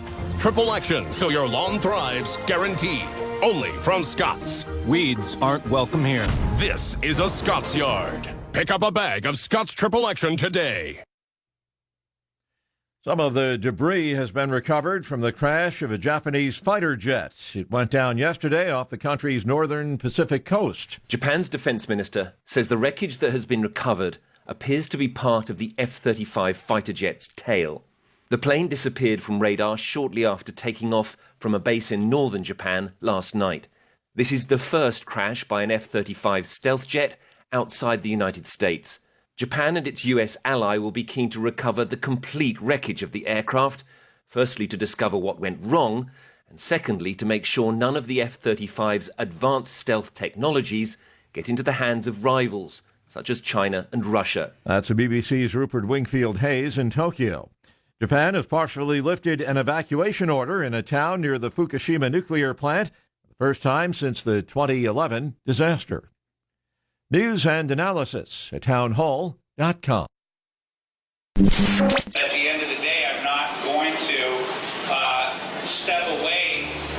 definition that I consider myself a warrior, and I really do believe that what I call in the book the Democrat media complex, which is the natural alliance of the Democratic Party, liberal interest groups, and the mainstream media, is something that needs to be taken down. Carrying on the legacy of Andrew Breitbart, this is Breitbart News Daily with your host, Alex Marlow, on Sirius XM Patriot 125. Good morning. This is Charlie Kirk filling in for the great Alex Marlow on Breitbart News Daily, Sirius XM Patriot 125.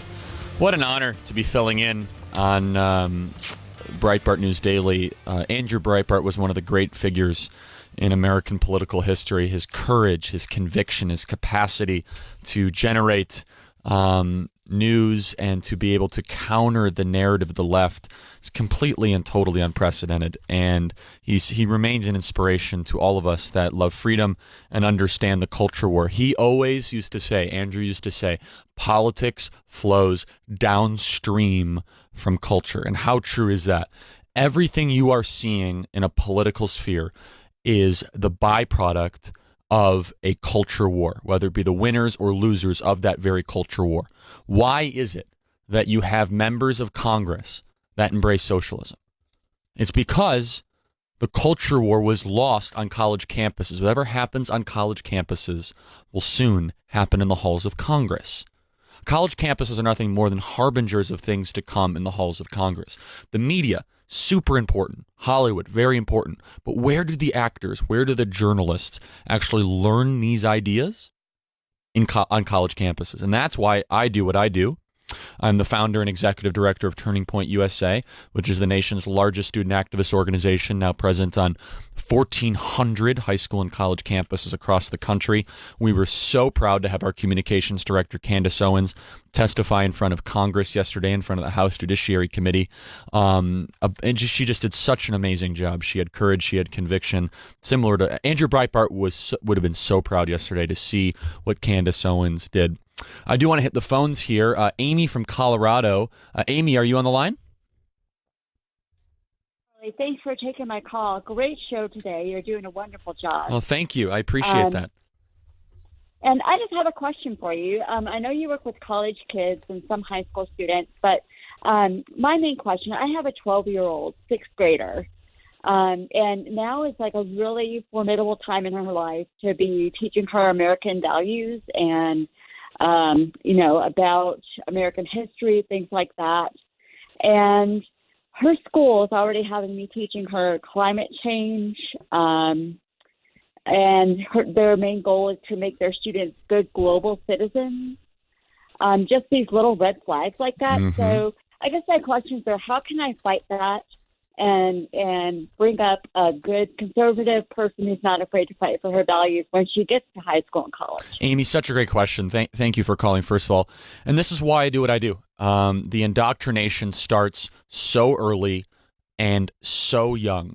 First and foremost, the biggest piece of advice that I would give you and everyone listening is get involved with Turning Point USA. You go to our website, tpusa.com. There's a variety of different ways that you can get engaged and involved in this fight in your high schools, even in your middle schools, and of course on college campuses. And everyone listening has to understand that there is an agenda put forth by the left in this country, and it is rooted in deconstructionism. It is rooted in the idea that America is somehow a mistake, that America must be disassembled, and must be done so methodically. And this is very Alinskyite. And if you don't know who Saul Alinsky is, he wrote the book Rules for Radicals, where he lays out a vision to disrupt and destroy institutions that work. And he does not actually advocate for what Antifa does. He did not advocate for the smashing of windows or the torching of cars or the harassment of police. A true Alinskyite, in the words of Saul Alinsky, will slick back their hair, put on a suit, and blend in with the population, meaning that you will not be able to tell who the real radicals are, meaning they will hide their radicalism in plain sight. They will infiltrate the bureaucracies, they will staff the professors, and they will be able to implement these radical changes slowly but surely. There's a lot of problems with the American left, but you have to give them credit. The left is very patient.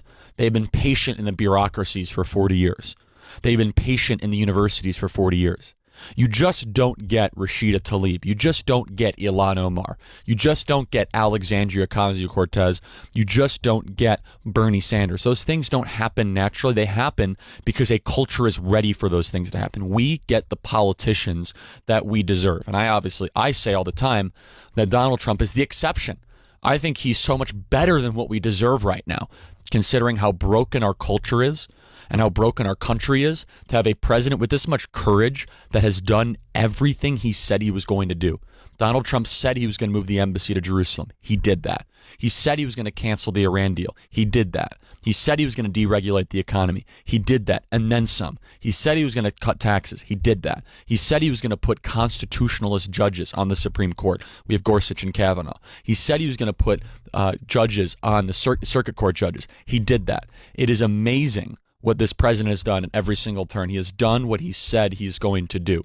As I mentioned in the previous hour, I just was so proud yesterday to see a friend of mine and a partner in this fight of freedom testify in front of the House Judiciary Committee.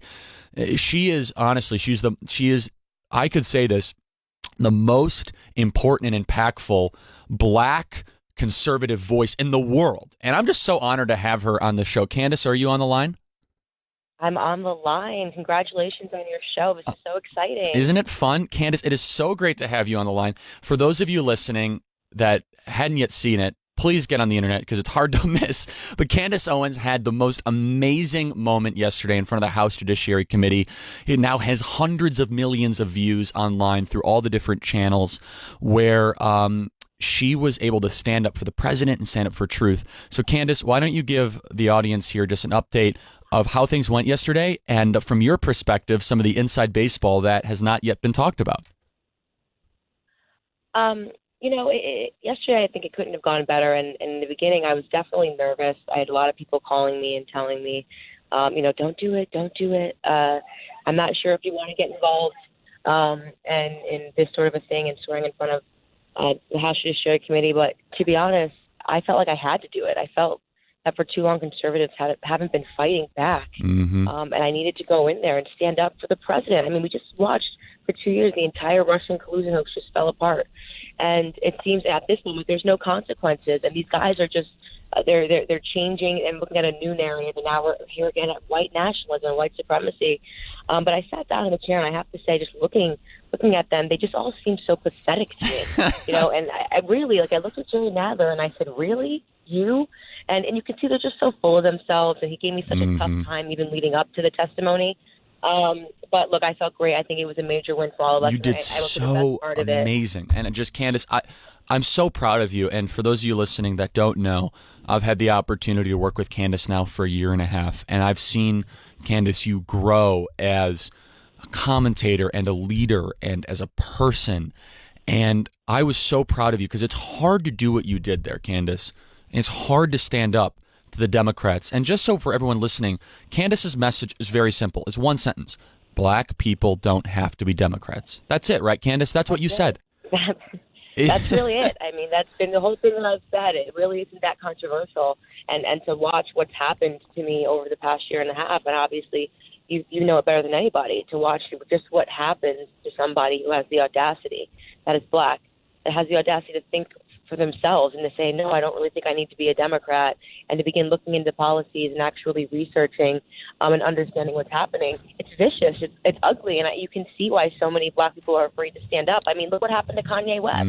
So true. Exactly. And here's the other thing that really I want to talk about that didn't get much media coverage is the almost insulting way that Congressman Nadler treated you, from the ridiculous introduction to the way his staff haphazardly emailed you at the last minute to ask for information. This is some inside baseball that you and I talked about yesterday, but it wasn't fair and equitable treatment.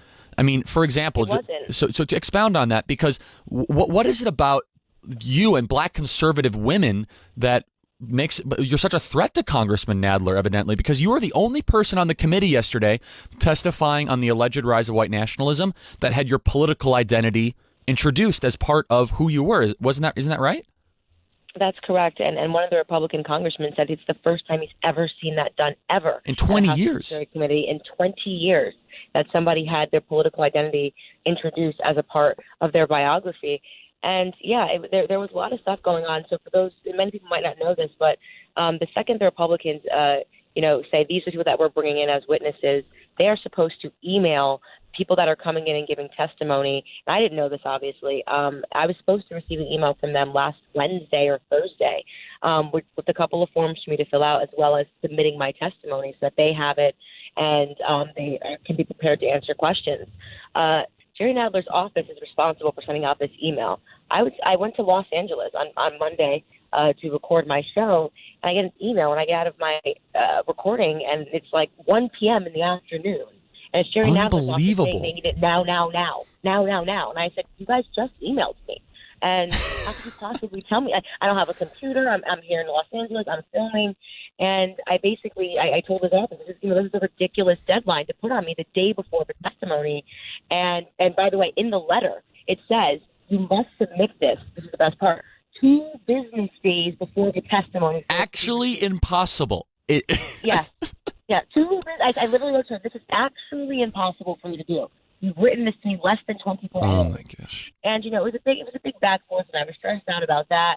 And then they also asked you to submit your biography. So I submit the same biography I submit when I'm all over the United States speaking. So that was an easy thing. So I got to her immediately.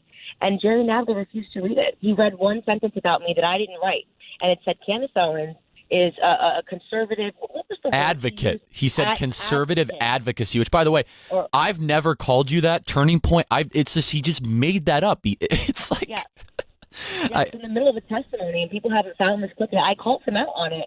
I said, Mr. Nadler, you started this with your opening remarks, claiming that we're here to fight against anti-black bias. I think you exhibited that the most today. You didn't even read my biography that I submitted to your office, and everybody in the room went, and drew a deep breath in. I'm sure the internet will find that eventually. But he was absolutely disgusting to me. Well, I totally and completely agree, Candace. And for those of you that haven't seen the clip yet, please go see it. One of my favorite moments, and I think we have a cut from this actually. I think it is cut 1D. If we could play cut 1D of Candace talking about Antifa, I want to. It's cut 1D. I'd love to hear that. If they actually were concerned about white nationalism, they would be holding hearings on Antifa, a far-left, violent, white gang who determined one day in Philadelphia in August that I, a black woman, was not fit to sit in a restaurant. They chased me out. They yelled race traitor to a group of black and Hispanic police officers who formed a line to protect me from their ongoing assaults. They threw water at me. They threw eggs at me. And the leftist media remained silent on it.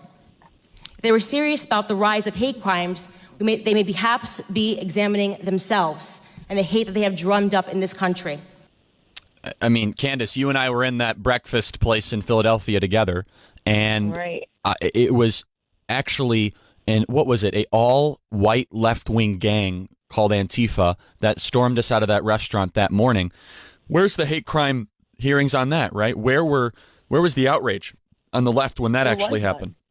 And there was one, and I wanted to show that in this committee is just to show them that there's this tremendous double standard. And the reason that this double standard exists is because they don't care about race.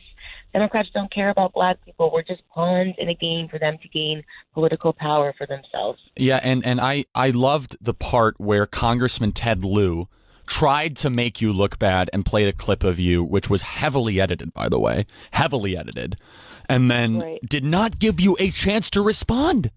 They did an ultimate act of cowardice. I mean, look, everything's fair game. There's no love lost in politics. But the idea that he tried to create a narrative and just thinks that his constituents, that the American people are so stupid that they're not going to go pursue the full context of what we were talking about. And instead he tries to present like I jumped on a stage one day and launched into a defense of a homicidal maniac who murdered 6 million Jews. It was disgusting, but it did him a great disservice because let me tell you, the internet has turned him into a meme a meme, just one big meme. No kidding. They've edited the screen of him turning on his phone and put the most ridiculous things on it. And they realize now that it's a deception of the Democrat Party and the length that they're willing to go to smear anybody. That's exactly right. Conservative. Well, and it's almost like, how dare you, Candace, think the way you do? You're a threat to us, and you're supposed to be Democrat. And it's almost a subtext. Yeah, and Charlie, what happened to hashtag Believe Women? I thought I was the safest there, right? What happened to hashtag Believe Women on What the a Hill? great point. That is so true. I mean, and not to mention, it's really interesting. Ted Lieu not giving you a chance to respond. How fitting. It's the guilty until proven innocent, right? No cross-examination, no capacity to defend yourself. I'm going to play something that's heavily edited because I say you're wrong. It would be one thing if he played that, then he would say, Miss Owens, what would you like to say about that? Instead, he plays the clip, and then he just moves on. And then he doesn't. It was so unbelievable. And then my favorite part is that one of the Republican congressmen, God bless him, I can't remember, I think from North Dakota, great guy, who gave you his time, right? He's like, Miss Owens, I think you should be allowed to respond to this. And then I'm paraphrasing here, but you said something along the lines of that Ted Lieu thinks black people are stupid. And then Congressman Nadler, who just woke up from his nap, says the witness will not call another member of the committee stupid. And you didn't say that. You actually said he thinks other people are stupid. And then the greatest moment of the whole hearing is Nadler just kind of shrugs. It's the Nadler shrug. It's funny because the reason why he got all gavel happy, he just wanted to say something to me because I had earlier said to him that he exhibits anti-black bias. Yeah, talk about that, by the way. Yeah, talk about that because that's so important. Yeah. If you walk through that, the anti-black bias comment, because I don't think that got as much play as it should have. It didn't, and you can go back, and when I said that to him, and everyone drew in their breath, and they were just so shocked that someone had the audacity to say that to the chairman. And of course I had the audacity to say it because he was treating me terribly, and he wanted to get back at me the entire time. So he was quite content when somebody else, Cicilline, called me despicable, and of course after he calls me despicable, he leaves. He doesn't give me a chance to respond, and he leaves because they're all cowards. They don't stay in the room even after they say something. And then he wanted to get back at me, so he got a little trigger friendly and started hitting his gavel when I said that he thinks black people are stupid. Yeah, he had his little gavel there. An absolute fool. Yeah, he looked like an absolute fool, and I was like, I actually didn't say that. And there was no apology, and look, there's no love lost between me and Jerry Nadler. We were never going to be friends. But I hope that what I wanted to exemplify in that room is that they say that they want to lift up minority voices, not mine, right? They say that they want to hashtag Believe Women. Well, apparently not me. And people need to realize that. Don't let these people fool what a great you point. That they care about minorities. They don't care about Jewish people. If they say that they care about, anti-Semitism and that they're allies, right, with Israel, well, look what he did. Why would you ever make a mockery of what they lived through by trying to pretend or create a narrative that me, a black woman that flew 18 hours did you and I fly, Charlie, to go to Israel? Yep. Right? For the embassy opening. The embassy opening that none of them attended. Yeah, we were at the ceremony for them. Candace and I attended the opening of the embassy in Jerusalem for the Democrats. It's like... Exactly. So they looked incredibly foolish, and that really was the goal, was to show that this hearing is a joke. This is all about 2020 reelect. That is such an important point, Candace. You're right. And you said it in the hearing. You said, this is being used. This is the preview. What did you say, Candace? I want to make sure I'm precise here.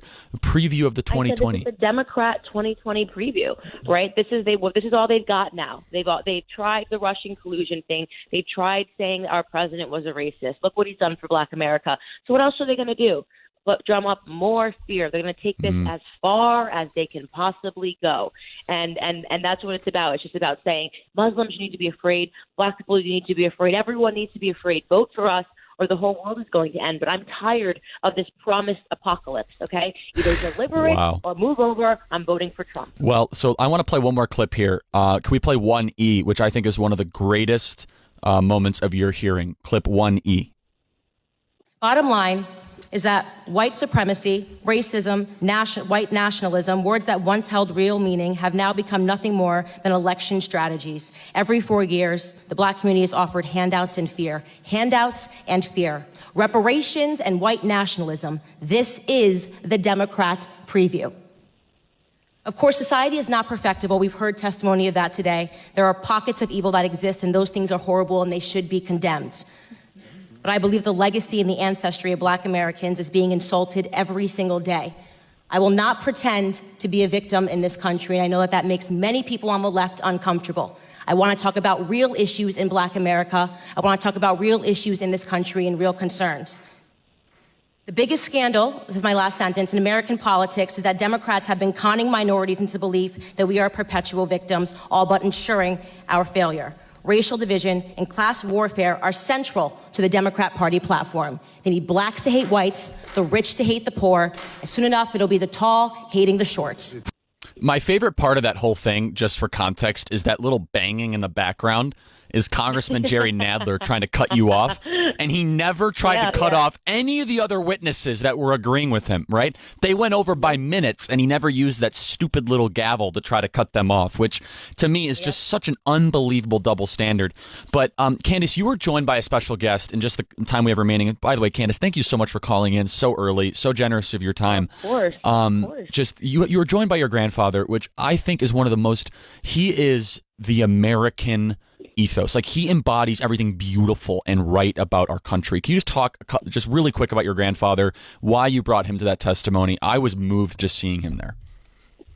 He is me. I mean, I am my granddaddy's granddaughter, and he raised me, and he grew up in a segregated South, and first job, we talk about this all the time, was pulling out tobacco to dry and in an attic when he was 5 years old on a sharecropping farm. He used to pick cotton, and I have never once in my grandfather's home ever heard him disparage or say anything negative against white people, ever. Not once. I've never heard him say this is racist.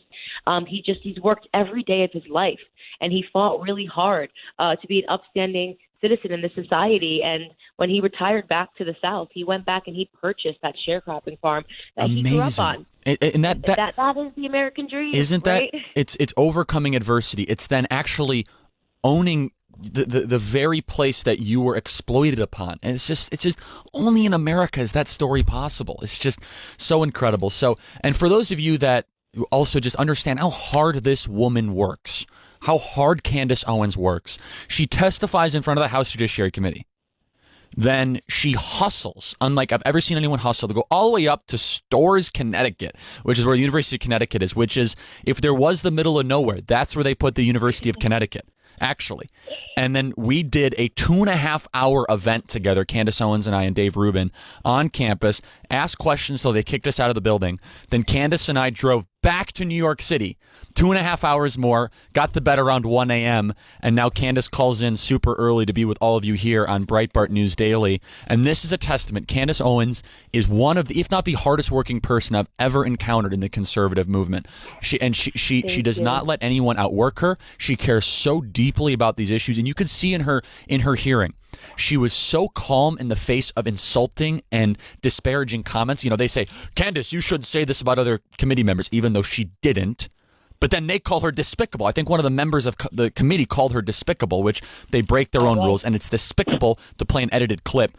But Candace traveled literally over 1,000 miles yesterday round trip, and now she's up, at 7:27 Eastern to be with us here. It's just amazing. And I'm back in D.C. I've been up since 4 a.m. and I will say this: it was because Charlie, it was you when we started doing this thing, and you hired me to work for Turning Point USA. One of the first things that you said to me is the only thing that we can control, that we actually are in control of, is how hard we work. And we've always believed that we were fighting for Western civilization, that it's much more serious than people realize. And if it means that we don't sleep as much, then so be it. We've got a nation to save. And I'll tell you who else can't possibly be sleeping that much. It's the president. Amen. And, I consider, we're blessed. We are in such a special time. And Candace, I honestly believe you are a harbinger revolutionary. What do I mean by that? Like, you are at the beginning stages of what's going to be one of the greatest political realignments in American history, where black people will no longer have to be Democrats, and you are giving people permission to speak differently. You are breaking this ridiculous backwards leftist programming that has been happening. I see it happening in front of my eyes, where Candace, you brought 400 black people to the White House. I was honored to play a role in that, and to see that happen, where 400 black people were able to come to the White House under President Trump. So Candace, God bless you. Just so freaking proud of you. That's all I can say for the last year and a half. And yesterday was honestly, I think it's going to go down in the history books. I really do. I think people are going to come back to that clip of all backgrounds, but especially inner city youth that are black. I mean, I hope they all watch that and they see how you were treated. and how insulting that is, and how much courage and conviction, how calm you were, because you had every right to be righteously indignant, and you weren't, and you were the better person, and you came out on top being a victor. And Candace, God bless you, and can't wait to see you soon. Keep on hitting the road, and thank you again for calling in. Just amazing. God bless. Congratulations on your new show, and thank you, Patriots, for standing by my side. Everybody have a blessed day. Amen. So we are here at Breitbart News Daily. We will keep on taking your calls. We'll be back with Brandon Tatum, who is the director of Urban Engagement, Turning Point USA. Politics flows downstream from culture. America is the greatest country in the history of the world. This is Charlie Kirk filling in for the great Alex Marlowe. We'll be right back. Radio Andy. Hey, it's Andy Cohen. Join me live twice a week. You'll hear celebs drop by. Selena Gomez. Hey, Lady Gaga. Hi. Jimmy Fallon. Dolly Parton. I'm neither Republican or Democrat. I'm a hypocrite. Andy Cohen Live is fun. A party. Uncensored talk. Because it's you, I will give you one thing. Oh, my God. Andy Cohen Live. Mondays and Wednesdays. 10 a.m. East. Only on Radio Andy. Sirius XM 102. You're great at what you do, but when it comes to searching for the software you need to do it, the process can feel pretty overwhelming. Don't you wish you had someone to talk to? Software Advice is here to help. Software Advice is your free personal guide to finding the right software for your business. Connect with an advisor today who specializes in software selection for your industry, like medical, construction, or retail. In just 15 minutes or less, Software Advice's team of advisors will help you figure out what type of software fits your unique needs and narrow down the best options for your business. Software Advice makes the process easy, and you've got nothing to lose by reaching out. Speaking with an advisor is absolutely free. You know your business. Software Advice knows software. So let's talk. Go to softwareadvice.com today to connect with an advisor for free. That's softwareadvice.com. Softwareadvice.com. A strong work ethic takes pride in a job well done. This is you. But to get an honest day's work, you need a callback. You need a job. Express Employment Professionals can help. We'll connect you to the right company. We're committed to your success and never charge a fee to find you a job. Express knows jobs. Get to know Express. Find your location at expresspros.com or on the Express Jobs app.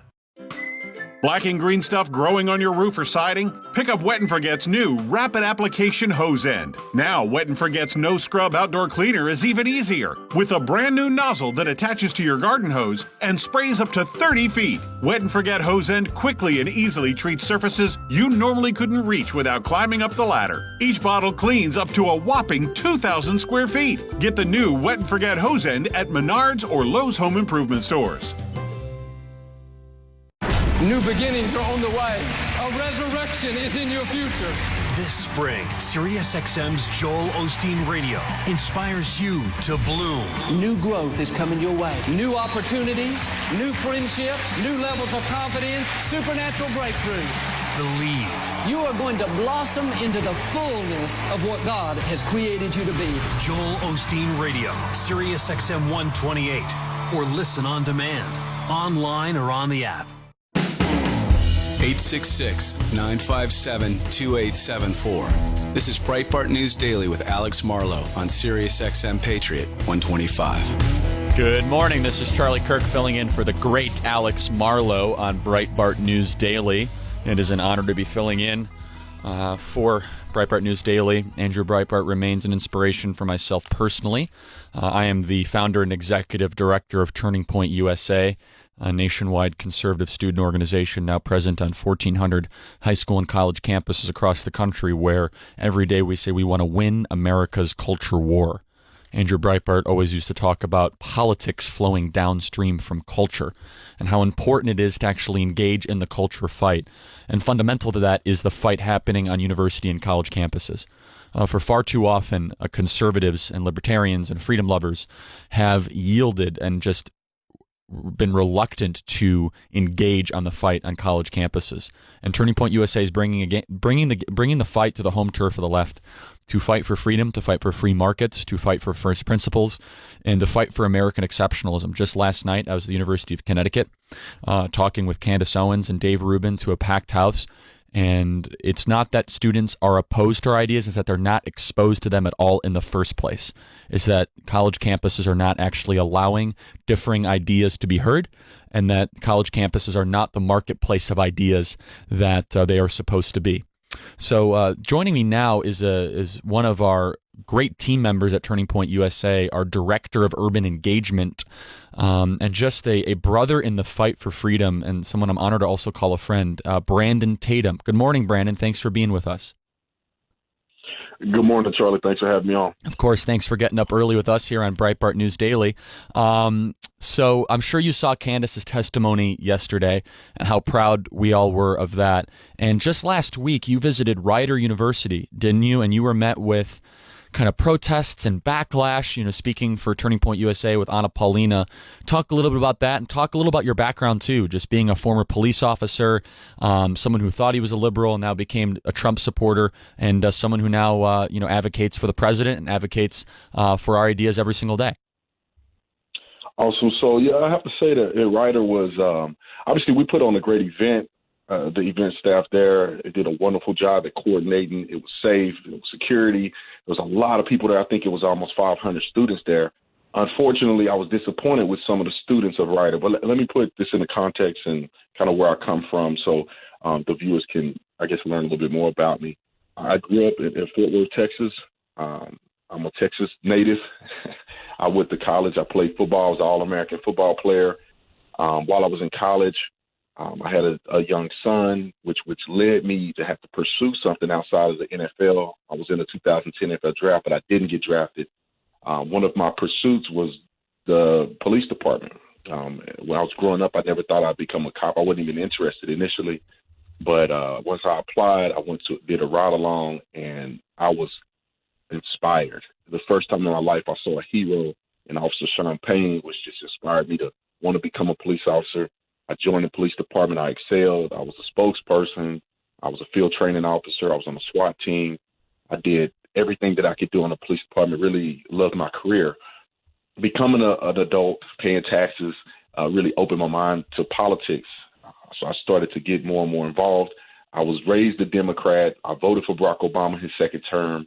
But I started to slowly, methodically realize that the Democratic Party had none of my best interests at heart. And it was shown through Barack Obama, and his hatred, in my opinion, his hatred and mishandling of communication about police officers in America, which I directly saw my job become more dangerous. I directly saw people attacking us, being evil to us, viewing us as opposed to them instead of the resource that helps people every day in their communities. And that led me to actually looking across the aisle on the Republican ticket for the first time in my life. And I liked Ben Carson initially. Ben Carson dropped out, endorsed Trump. Trump was somebody that I didn't think was serious. I thought he was joking around. But, he did a rally in Tucson, Arizona. I went to that rally, and that was another pivotal point in my life. And it blew my mind because he was nothing like what the media said. The event was nothing like what they portrayed. There was no racism, nothing but patriotism. And Donald Trump literally expounded upon and spoke about everything that I felt that this country should be and more. Wow. And so ever since then, I became a conservative, and I realized I was conservative, and I've been fighting moving forward. But Rider was very disappointing because I could see the level of brainwashing that went on at Rider University with a lot of the black students. I mean, it was probably 70%, 80% of the crowd was black. And, a young lady got up and asked me a question about, well, what about racism? Like, what am I saying? And I told her, I said, look, this is your time to shine. God has given you an opportunity. You can take advantage of this opportunity and change your generation, change your family history generations to come with the efforts that you've made. You have the sky's the limit for you. And they booed that. Wow. And she was talking about a job she wanted to get, and I gave her inspiration. I said, you can get that job. Don't count yourself out before you start. because she was speaking about racism on the job. And I say, but don't even, you're counting something to be negative before you even give it a try. And they booed that. It was just terrible. I find that, and Brandon, just to your credit and for everyone listening, Brandon does such an amazing job for us as our director of urban engagement at Turning Point USA. Brandon gets millions and millions of views, sometimes a day, on his videos. His YouTube channel is phenomenal. His Twitter is amazing, and his Facebook presence is really second to none. And Brandon is able to, with a lot of clarity, be able to distill some of these hard to understand issues in a really amazing way. And so Brandon and Anna Paulina, who will be with us in a little bit, went to Rider University and were met with tons of protests and such, just a misrepresentation of really what they stand for and what they believe in. And Brandon Tatum is part of what I like to call the black revolution happening against the Democrat Party. And Candace Owens is helping lead that, and you saw that yesterday. And Brandon is a general in that metaphorical revolution. And Brandon, one of the most proud moments I had in my life was something that we worked collaboratively on when Turning Point USA brought 400 black students to the White House back in October. Can you talk a little bit about that and what that meant for you personally? I was happy just to play a small role and to see that happen, but I know that was very moving for you, and I'd love to have you share that with the audience. Yeah, it was a great event. I mean, I was very, very proud of what Turning Point was able to do, obviously collectively as a staff. But, it was very interesting because these young people, and I feel so touched by it because I was able to call. I mean, I had to call some young people. Their parents wouldn't let them come because they were Democrats, and they were they had a little bit of objection to it. I spoke to a lot of young people. I heard testimony from a lot of young people, some of which had never flown on an airplane before. Some people didn't have the clothes to wear because they've never been in an event so important or an event so formal like going to the White House. And being able to speak to some of the speakers who were there, it just really inspired me and opened up my eyes to how many young black folks in this country are moving to more of the conservative ideas. And there was 400. See, this is the thing that a lot of people don't know. There was almost 1,000 people who actually applied, but we were able to bring right around 400 to be able to go to the White House, to come to the event. But, just to put it in perspective, this was one of the greatest movements, I believe, and we'll look back on this, 20, 30 years later and say, this was the pivotal breaking point. 400 black leaders from around the country walking down the streets of D.C. on the way to the White House with MAGA hats on. I mean, people were literally out in the street confused. and I even had some people say, are you guys serious? I mean, they have never seen it before, but it was also a positive for the young people that were involved because they were able to see other black conservatives and they were able to formulate relationships and build powerfully together. And they've been able to, and I've been watching a lot of them, what they've been doing. They've launched channels. They've become activists. They've done their own events. And it's just amazing to see. And I think it's important that we continue to support these young people and continue to have events like this at Turning Point. I totally agree. And just, Brandon, more kudos to you. You did an amazing job there. And this year, we're not going to turn anyone away. We want thousands of young black leaders to go to D.C. and, God willing, to go to the White House like that. It just gave me so much joy to be able to see these black conservative youth wearing MAGA hats go into the East Room in the White House, be treated like the royalty that they are, be treated with such respect, and be able to meet the president who's finally delivering results for the black community. But Brandon, thank you so much for being with us this morning. You're a patriot, you're a friend, and you're just doing such great work for the movement, for the country. Brandon, thank you again. Yeah, thanks, Charlie. I appreciate it. God bless you. God bless everybody watching. Amen. Listening. So, Brandon just brought up such a great point there, which is that how hard it is to be a black conservative. And Candace Owens does such an amazing job on this, and so does Brandon Tatum. And Rob Smith, who we also now have brought on as a spokesperson, who's a gay black veteran, who's absolutely terrific at Turning Point USA. I'm reading here on Drudge. I just have to talk about this before we go for a break. Ilhan Omar, I'm kind of stunned to see this headline where I saw this the other day, and I wasn't even sure if this was verified and legit, but now it turns out to be where Ilhan Omar says, quote, CARE, which is the Council of American Islamic Relations, was founded after 9/11 because they recognized that some people did something and that all of us were starting to lose access to our civil liberties. I want to repeat that. Congresswoman Ilhan Omar described 9/11, where over 3,000 Americans lost their lives, as, quote, some people did something. Congressman Dan Crenshaw responded by saying, first member of Congress to ever describe terrorists who killed thousands of Americans on 9/11 as, quote, some people who did something. Congresswoman Ilhan Omar, I'm just stunned by this statement. First of all, 9/11 was one of the worst attacks on American soil in history, which, by the way, 15 out of 19 of those hijackers were Saudi Arabian, and most of the funding came from Saudi Arabia, and they were never held accountable for the horror that they perpetrated on American soil. We turned a blind eye to that, and it was wrong. But Congresswoman Omar, how dare you say something like this? That some people did something? 3,000 Americans lost their lives, innocent Americans, when those two towers were hit, and the plane went down at the Pentagon, and Flight 93 went down in Pennsylvania. 4 hijackings in one day. Some people did something? No. Terrorists attacked our homeland and killed thousands and thousands of innocent women and children and family members and husbands and wives and nieces and nephews and aunts and uncles. And I look at this quote, and it's just said so haphazardly, and good for Congressman Dan Crenshaw for responding the way he did. But this is a pattern now from Congresswoman Ilhan Omar, where she says things that are highly questionable at best, whether it be saying it's all about the Benjamins, baby, when talking about the Jewish support of Israel or people's support of Israel, or whether it talks about dual loyalty if you dare call yourself both an American and a Zionist.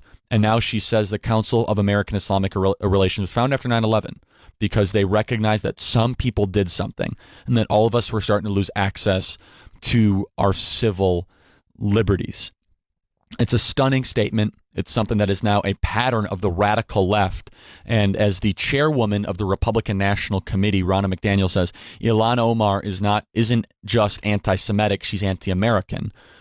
Ronna McDaniel says nearly 3,000 Americans lost their lives to Islamic terrorists on 9/11, yet Omar diminishes that, quote, some people did something. Yes, Ilhan Omar, some people did do something. Mostly Saudi Arabian terrorists attacked our country, and we were in a time of crisis, and we need to do everything we possibly could to respond against Al-Qaeda and all of their terrorist cells, both domestically and across the world. So yes, some people did do something, and it's not the minimalistic way that you described it, which is completely and totally reprehensible. Unfortunately, this is a pattern of language and behavior from Congresswoman Ilhan Omar, who still sits, by the way, on the Foreign Relations Committee, who still receives classified briefings and intelligence reports. And Congresswoman Ilhan Omar has not been stripped of these committees by Speaker Pelosi or by House leadership, yet she says things of this nature that are highly questionable at best and really make you ask the question, who in the Democrat Party is going to be holding her accountable? This is Charlie Kirk filling in for the great Alex Marlow on Breitbart News Daily. We're going to be back with Anna Paulina, who is our Turning Point USA Hispanic Engagement Director. She does a great job, but first we're going to take a break. Please call in. We'd love to hear from you. This is Charlie Kirk filling in for Alex Marlow on Breitbart News Daily.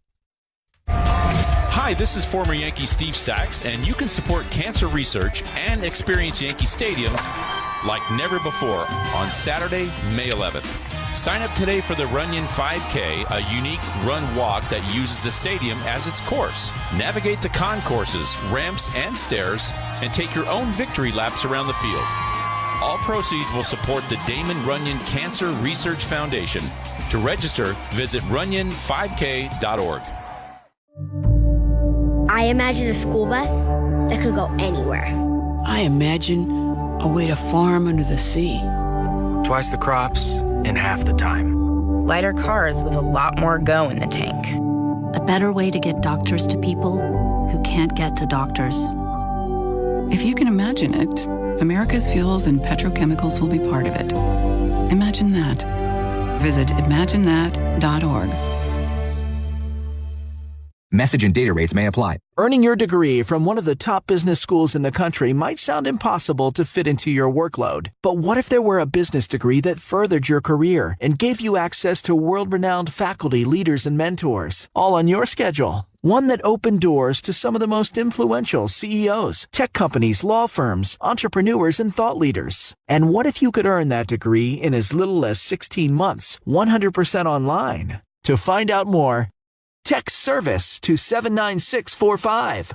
That's SERVICE to 79645.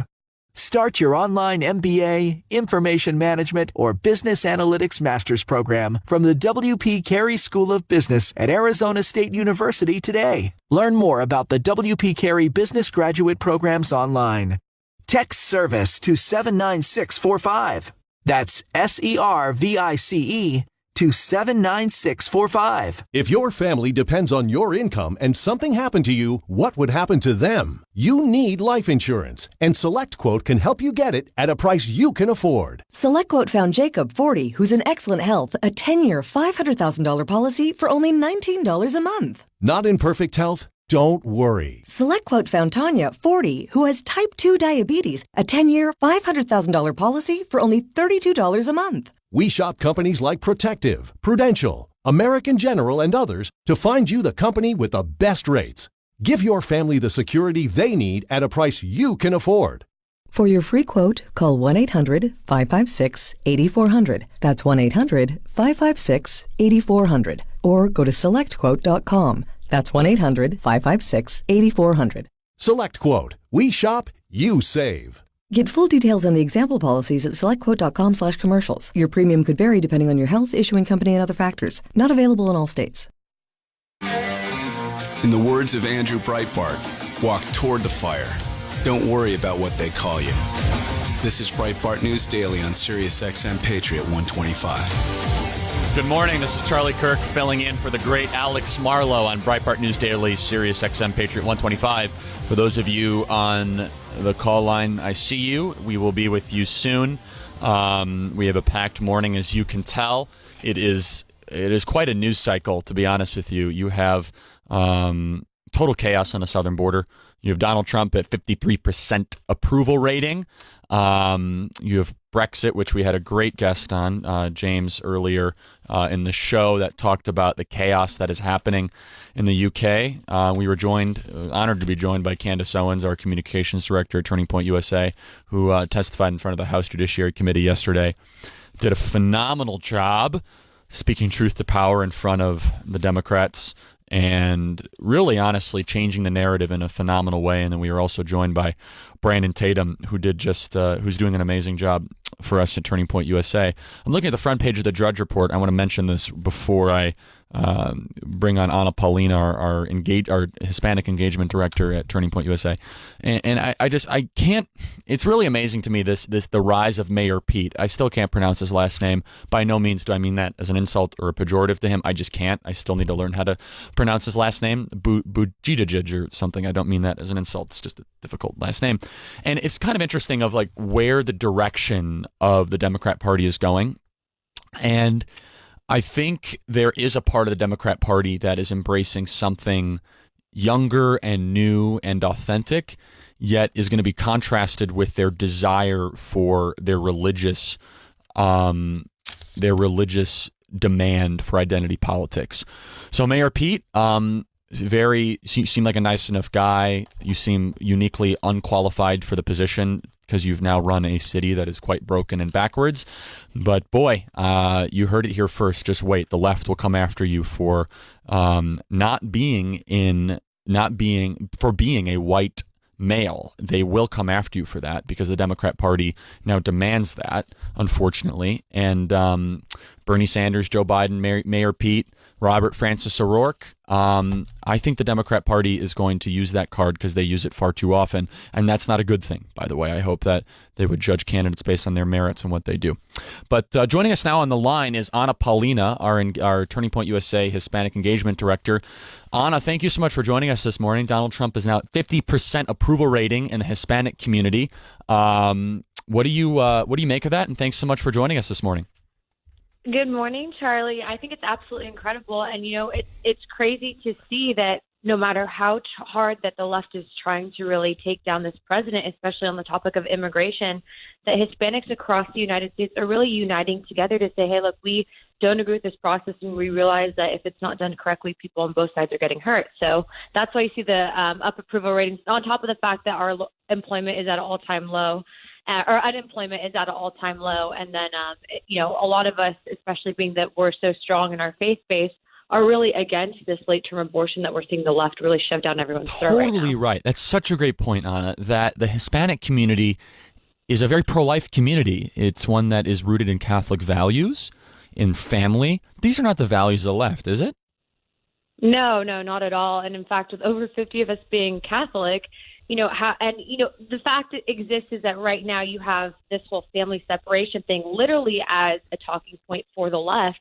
But yet, how could you say that you are for keeping families together when you're busy trying to encourage people from all walks of life and all demographics to essentially kill their children? Well, and look, and you also talk about the problems on the border, sex trafficking, child sex trafficking, and it really affects the Hispanic community. You want to talk about that a little bit? Yeah, absolutely. In doing what I do, one of the hardest things is telling people about some of the stories that you come across, as well as talking to them about some of the stats that exist from not only the State Department, but organizations like UNICEF. So what a lot of people don't realize is because of the legal loophole system that currently exists on the border, and because of the fact that it's literally open, that 16,000 children have been victims of trafficking along the U.S.-Mexico border. Annually, 18,000 women are victims of human trafficking. And when you're talking to people about this, they are literally, if you even at all in any way, shape, or form bring up the name of the president, they almost shut down and they become hateful. And it's weird because you would think that a topic like this that is essentially modern-day slavery would resonate with these people, but Trump derangement syndrome absolutely exists, and it's unfortunate because we've seen really the media turn this humanitarian crisis into a politicized issue for voting numbers in 2020, and that should have never been the case. And the president right now is not doing this because he wants it to be a political issue. He's doing it because it's the right thing to do.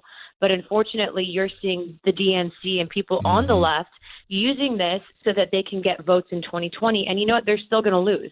Well, and so we're joined now by Anna Paulina, our Hispanic Engagement Director for Turning Point USA. Anna, in the couple minutes we have remaining here, make the case for Donald Trump's reelection in 2020 straight to the Hispanic community. I'm sure our audience would love to hear it. Make the case right now. Look, if you care about your family, if you care about people on both sides, you can't do anything. You can't argue the fact that this man, this sitting president, has probably done more for not only the Black community, but the Hispanic community than any other president prior. It exists that there is this aspect of human trafficking, not to mention the multi-billion-dollar illegal drug trade that's really pouring into this country. And by even him renegotiating the whole former NAFTA agreement, hopefully what we'll see is Mexico's black market GDP decrease, and that'll result in their economy, being reestablished and hopefully increase, the level of people that are trying to come here legally and not doing it the wrong way. It just exists that everything that he's done is not only to help the United States, but to help other countries that we're working closely with.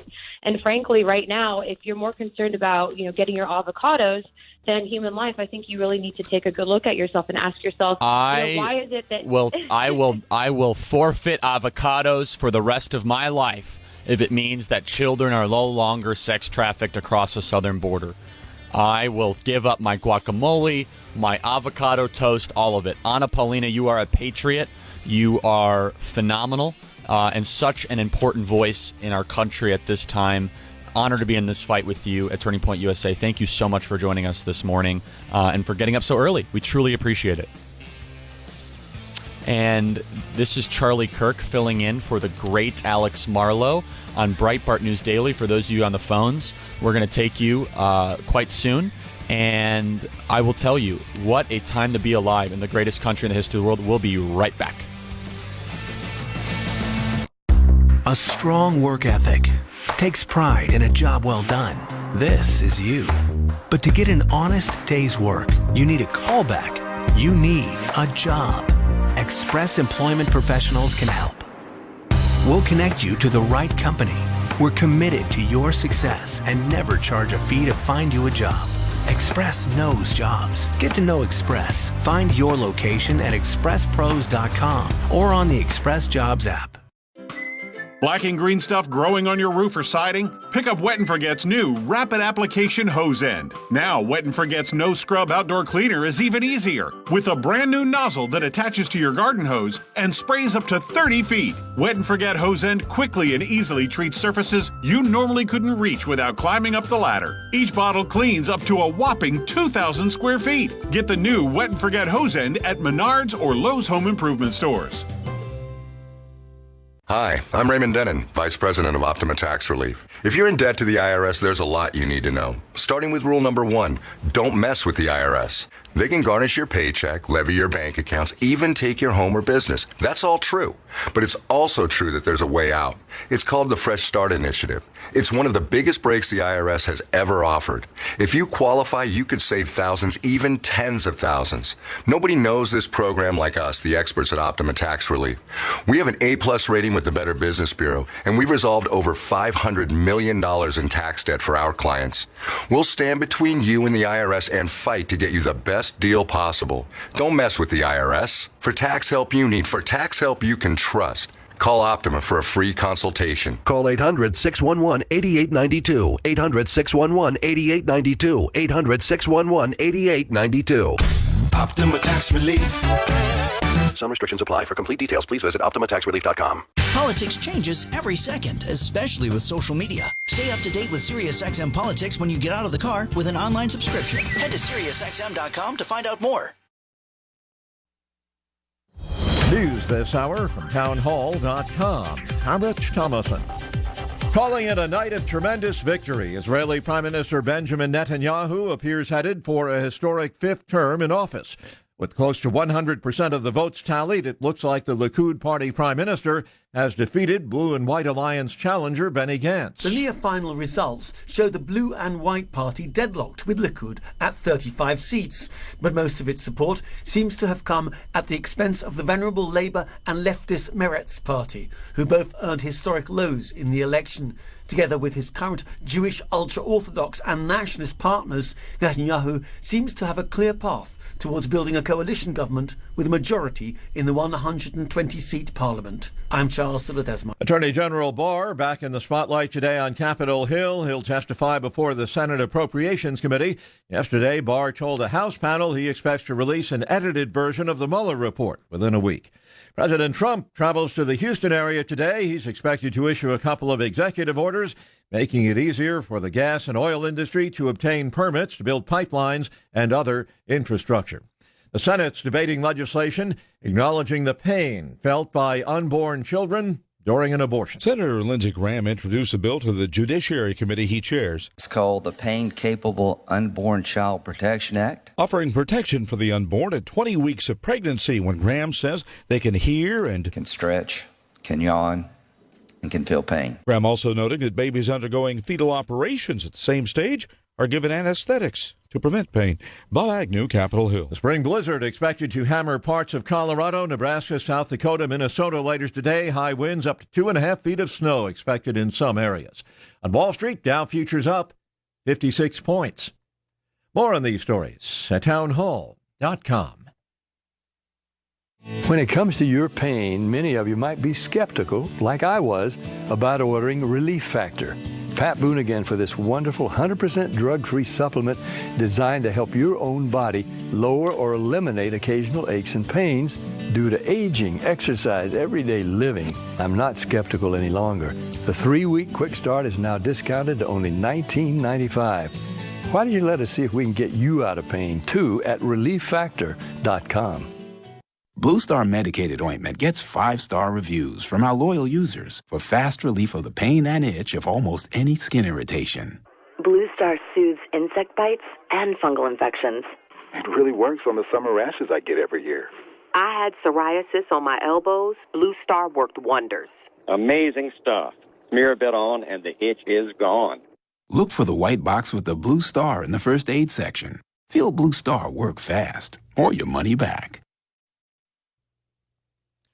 A global coalition of researchers and public health organizations launching a campaign aimed at finding a cure for a deadly virus. A spokesman for the coalition told the BBC that with a boost in funding for research into new drugs to tackle hepatitis B, they could make major advances in the next 5 years towards finding a cure. They described the virus as being as big a global health challenge as HIV, tuberculosis and malaria, but it's not getting the same attention. Besides the very high number of people dying every year, more than 250 million people who've been infected need constant treatment to stay alive. But according to the coalition, only a fraction can get hold of the medicines they need. That's the BBC's Richard Galpin. The International Committee of the Red Cross regaining access to prisons in Venezuela, including highly guarded military facilities. News and analysis at townhall.com. I want you to understand that this is a fight, that this is a war, and it's not just a war against the cultural left. It's those on our side who falsely claim that they're fighting on your behalf, but are simply saying to you what you want to hear and aren't willing to fight for what you believe in. Carrying on the legacy of Andrew Breitbart, this is Breitbart News Daily with your host, Alex Marlowe, on Sirius XM Patriot 125. Good morning. This is Charlie Kirk.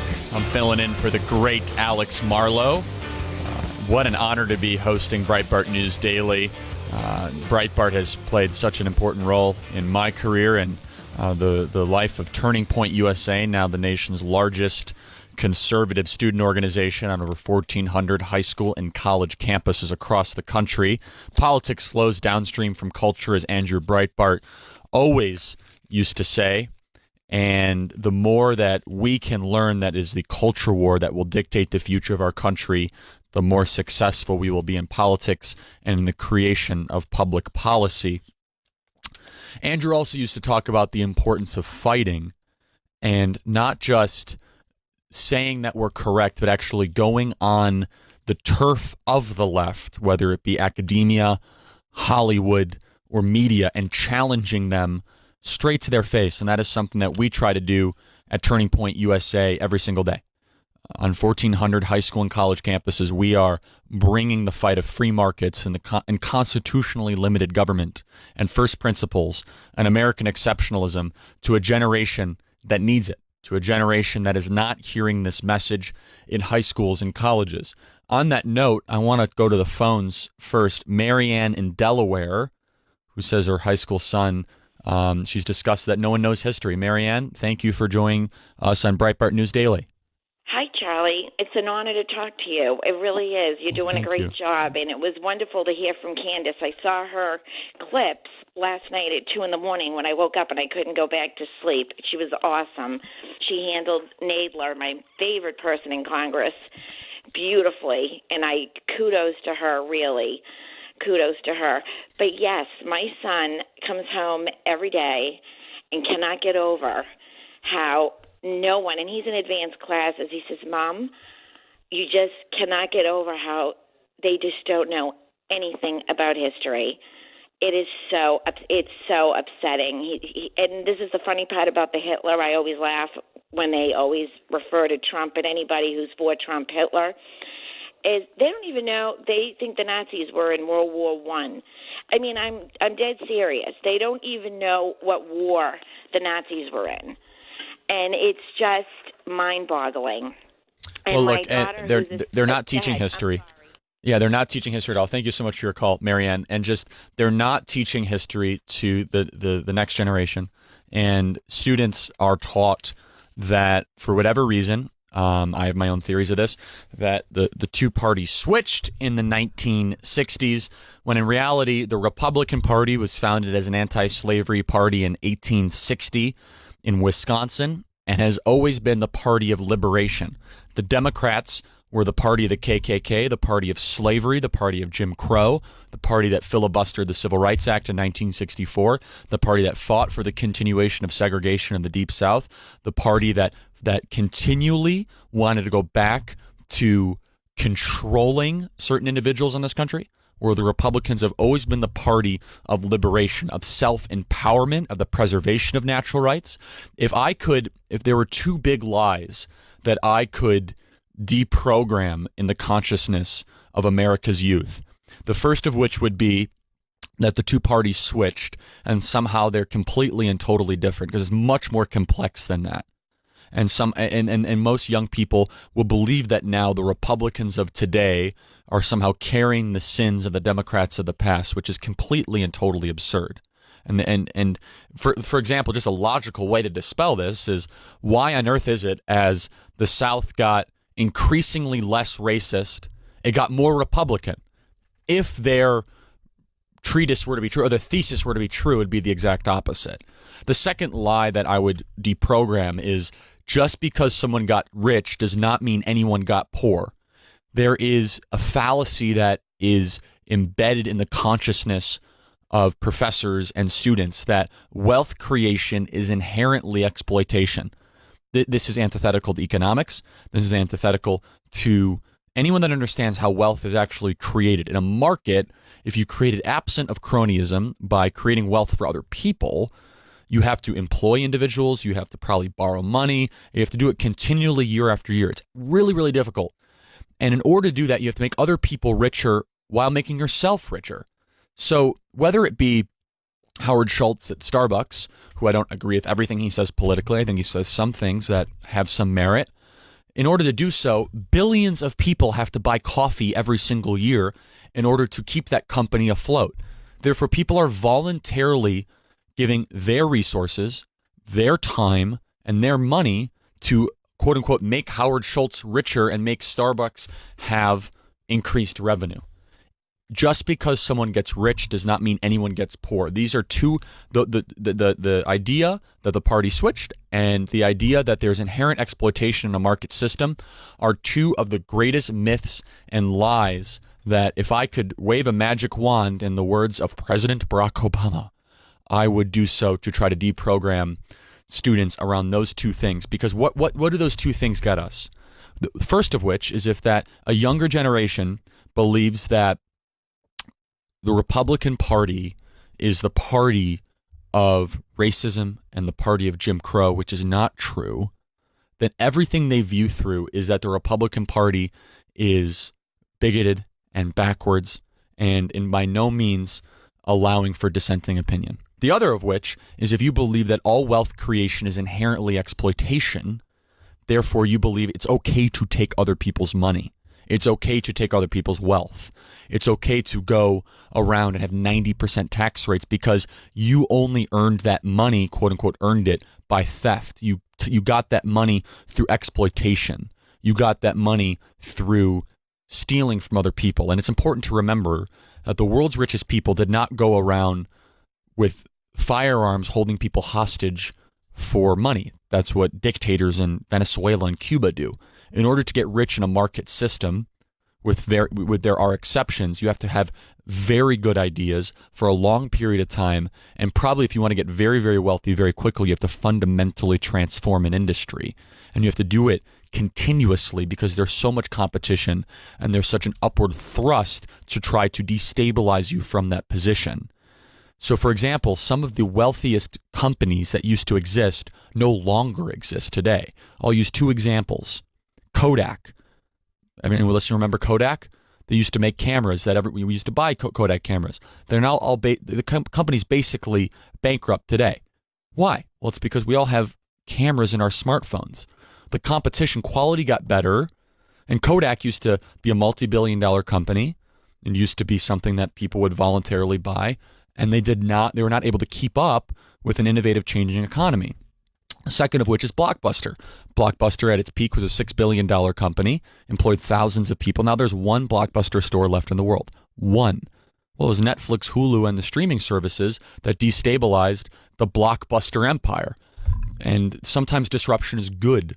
Sometimes that competition actually yields a benefit for people. And anyone listening to this that has a Netflix Hulu account or an HBO Now account, you contributed to the disruption of Blockbuster. But people's lives got better, price went down, and quality, access to that good went outward for more people. And so those are the two things that I would, if I could wave a magic wand, in the words of President Barack Obama, I would do so, because those two things are contributing to horrible conclusions in the political atmosphere. They are, when students believe those two things, they are much more likely to embrace socialism, and they're much more likely to want to take other people's stuff. And so on the line now is a dear friend of mine, someone that I'm working with on a variety of different projects, and someone who I really has an amazing story, talking about someone who created wealth the correct way and in a market system. It's Jeff Webb, who is the founder of Varsity Brands, which he'll tell you better than I will, which is the leading cutting edge company when it comes to cheerleading and school spirit supplies, which he has grown into a multi-billion-dollar company. Jeff, thank you so much for being on the line today. And please tell us a little about your story, and also we'll talk a little bit about what the direction of the country and how we think things need to be improved. Good morning, Charlie, and it's a pleasure and an honor to be here with you, and thank you for continuing the good fight, as you always do. You're amazing. Well, absolutely. Thank you so much. And so tell a little about your story. You went to the University of Oklahoma. You founded this amazing company that now employs thousands and thousands of young people. It is really the American dream. Well, thank you. Yeah, I was a cheerleader at the University of Oklahoma, and then as I got out of college, went to work for a gentleman in Dallas, Texas, who had a company that did training camps for school spirit groups, and I was doing that, getting ready to go to law school, and during that short tenure there, decided that I didn't really know as an entrepreneur at the time, decided I wanted to start my own company and come up with a different approach where you kind of add athleticism and entertainment and modernize what was a kind of a classic leadership activity, and raise a little money from friends and family in Dallas, Texas, where I grew up. And I thought it was going to be a lot of money. Wasn't nearly enough. I learned that lesson about being undercapitalized the hard way. But set up the first headquarters of my company, which was really the second bedroom of my apartment, and hired some college cheerleaders, some of the best ones that I knew, and put together a curriculum and went out and started teaching it, and was able to really create a number of summer camps, and where high schools and colleges would come to learn how to administer their school spirit program when they went back to school during the fall, and was able to build that camp business up from our first summer of 4,000 students to today. We have over 320,000 students at our camps during the summer. So we had a lot of great people, and learned a lot of great lessons along the way in building that. And we then eventually got into doing uniforms and equipment. And started with a partnership with another company who was going to do the manufacturing, and things went a little bit wrong in that they went bankrupt in the middle of our delivering our products, so we had to go and start our own manufacturing. And today, where that has been built up now, today we do over 1 million custom uniform pieces a year for virtually every high school and college in the country, in a number of different cut and sew factories. And then kind of the third part of what we built was our competition business. There really was no such thing as cheerleading competitions. People now have been seeing our events on ESPN for over 25 years, and they assume it's always been there. But we started that part of our business really to provide kind of a showcase, if you will, to get national exposure for our brand and our concept, and to really help drive our other businesses. And we're lucky that we got started with a good syndication company before cable was really ubiquitous, and then eventually moved to ESPN in its early days. When we moved to ESPN, it was only in 4 million homes, and of course, it's nearly 100 million homes now. As ESPN's footprint grew, our exposure grew, and pretty much use that model of having the three different components and cross-marketing between them to build a company. And then we merged with a company called Herf Jones 7 or 8 years ago, which does graduation products, yearbooks, class rings, things to recognize student achievement. And then also we brought in BSN Sports, which is the largest direct supplier of sports uniforms and equipment in the country. So with those units together, we've positioned the company to be the extracurricular partner to America's schools. Well, it's amazing. And Jeff, I'll tell you, it's an American success story. You started from absolutely nothing, employed thousands of people, and this is exactly what I was foreshadowing my comments with, which is you made other people's lives better as you also made money along the way. And that is the American dream. You had an idea, you saw an industry that was ripe for disruption, and you employed thousands and thousands of young people along the way. And Jeff, both you and I share a passion for really revitalizing America's middle class. I believe the American middle class is being squeezed because of this unholy alliance between big business and big government, which is not capitalism. It's not free markets. It's cronyism. In fact, you and I have done a lot of talking about this, and we have some plans that we're really going to try to address this in the coming months. Do you want to comment a little bit about that, the deterioration of the American middle class, what we can do about it, and also kind of reclaiming this populist energy to make sure that the left does not capitalize on the energy that Donald Trump has started in this movement? Yeah, well, you're exactly right. The middle class has been really under assault, if you will, for the last 25 years or so. If you look at the time right after World War II, you had several decades there where compensation really rose at about the same pace as productivity. So therefore, you built this big middle class that had disposable income and really became the engine that built our economy after World War II and made it the greatest economy in the world. Well, unfortunately, 30 years ago, things changed, and probably a lot of it having to do with some of our bad trade deals that eventually developed, where we began to lose so many of our manufacturing jobs. But as productivity went up 70%, the compensation went up 12%.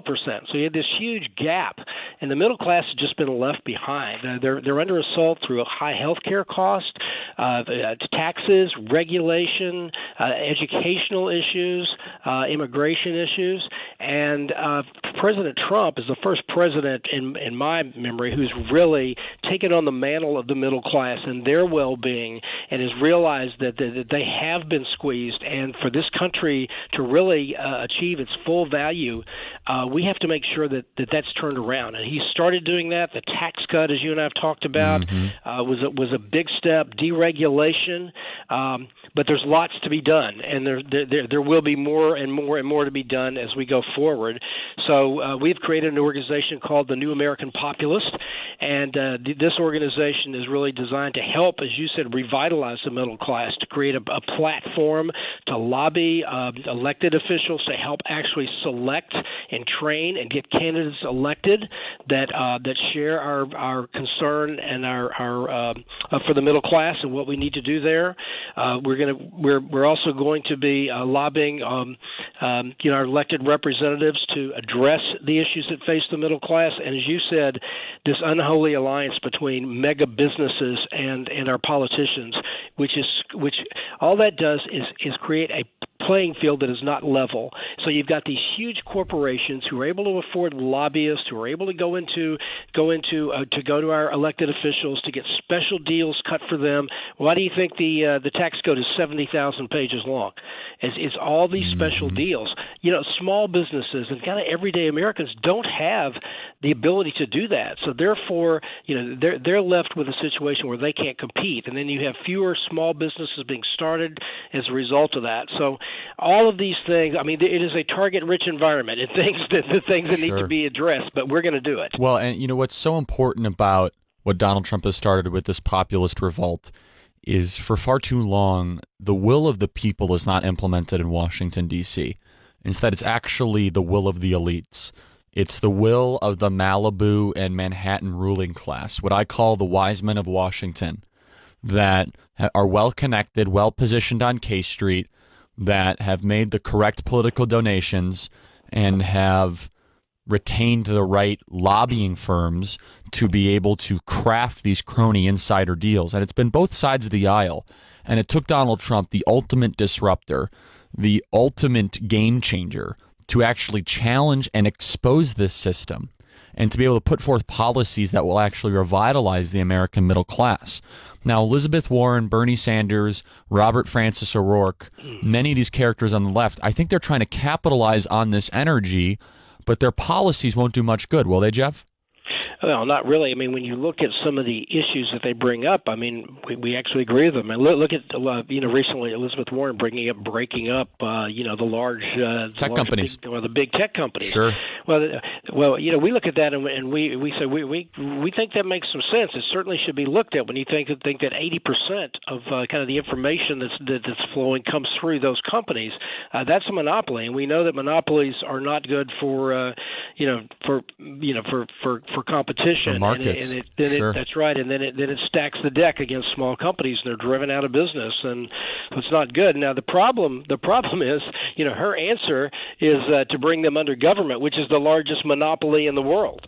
So while she may have the right idea, the right issue to go after, the answer that she's talking about is more socialist. And we think what we need to be doing is, if we're going to break up companies or we're going to restrict them somehow, we need to do it where we have more competition, not less.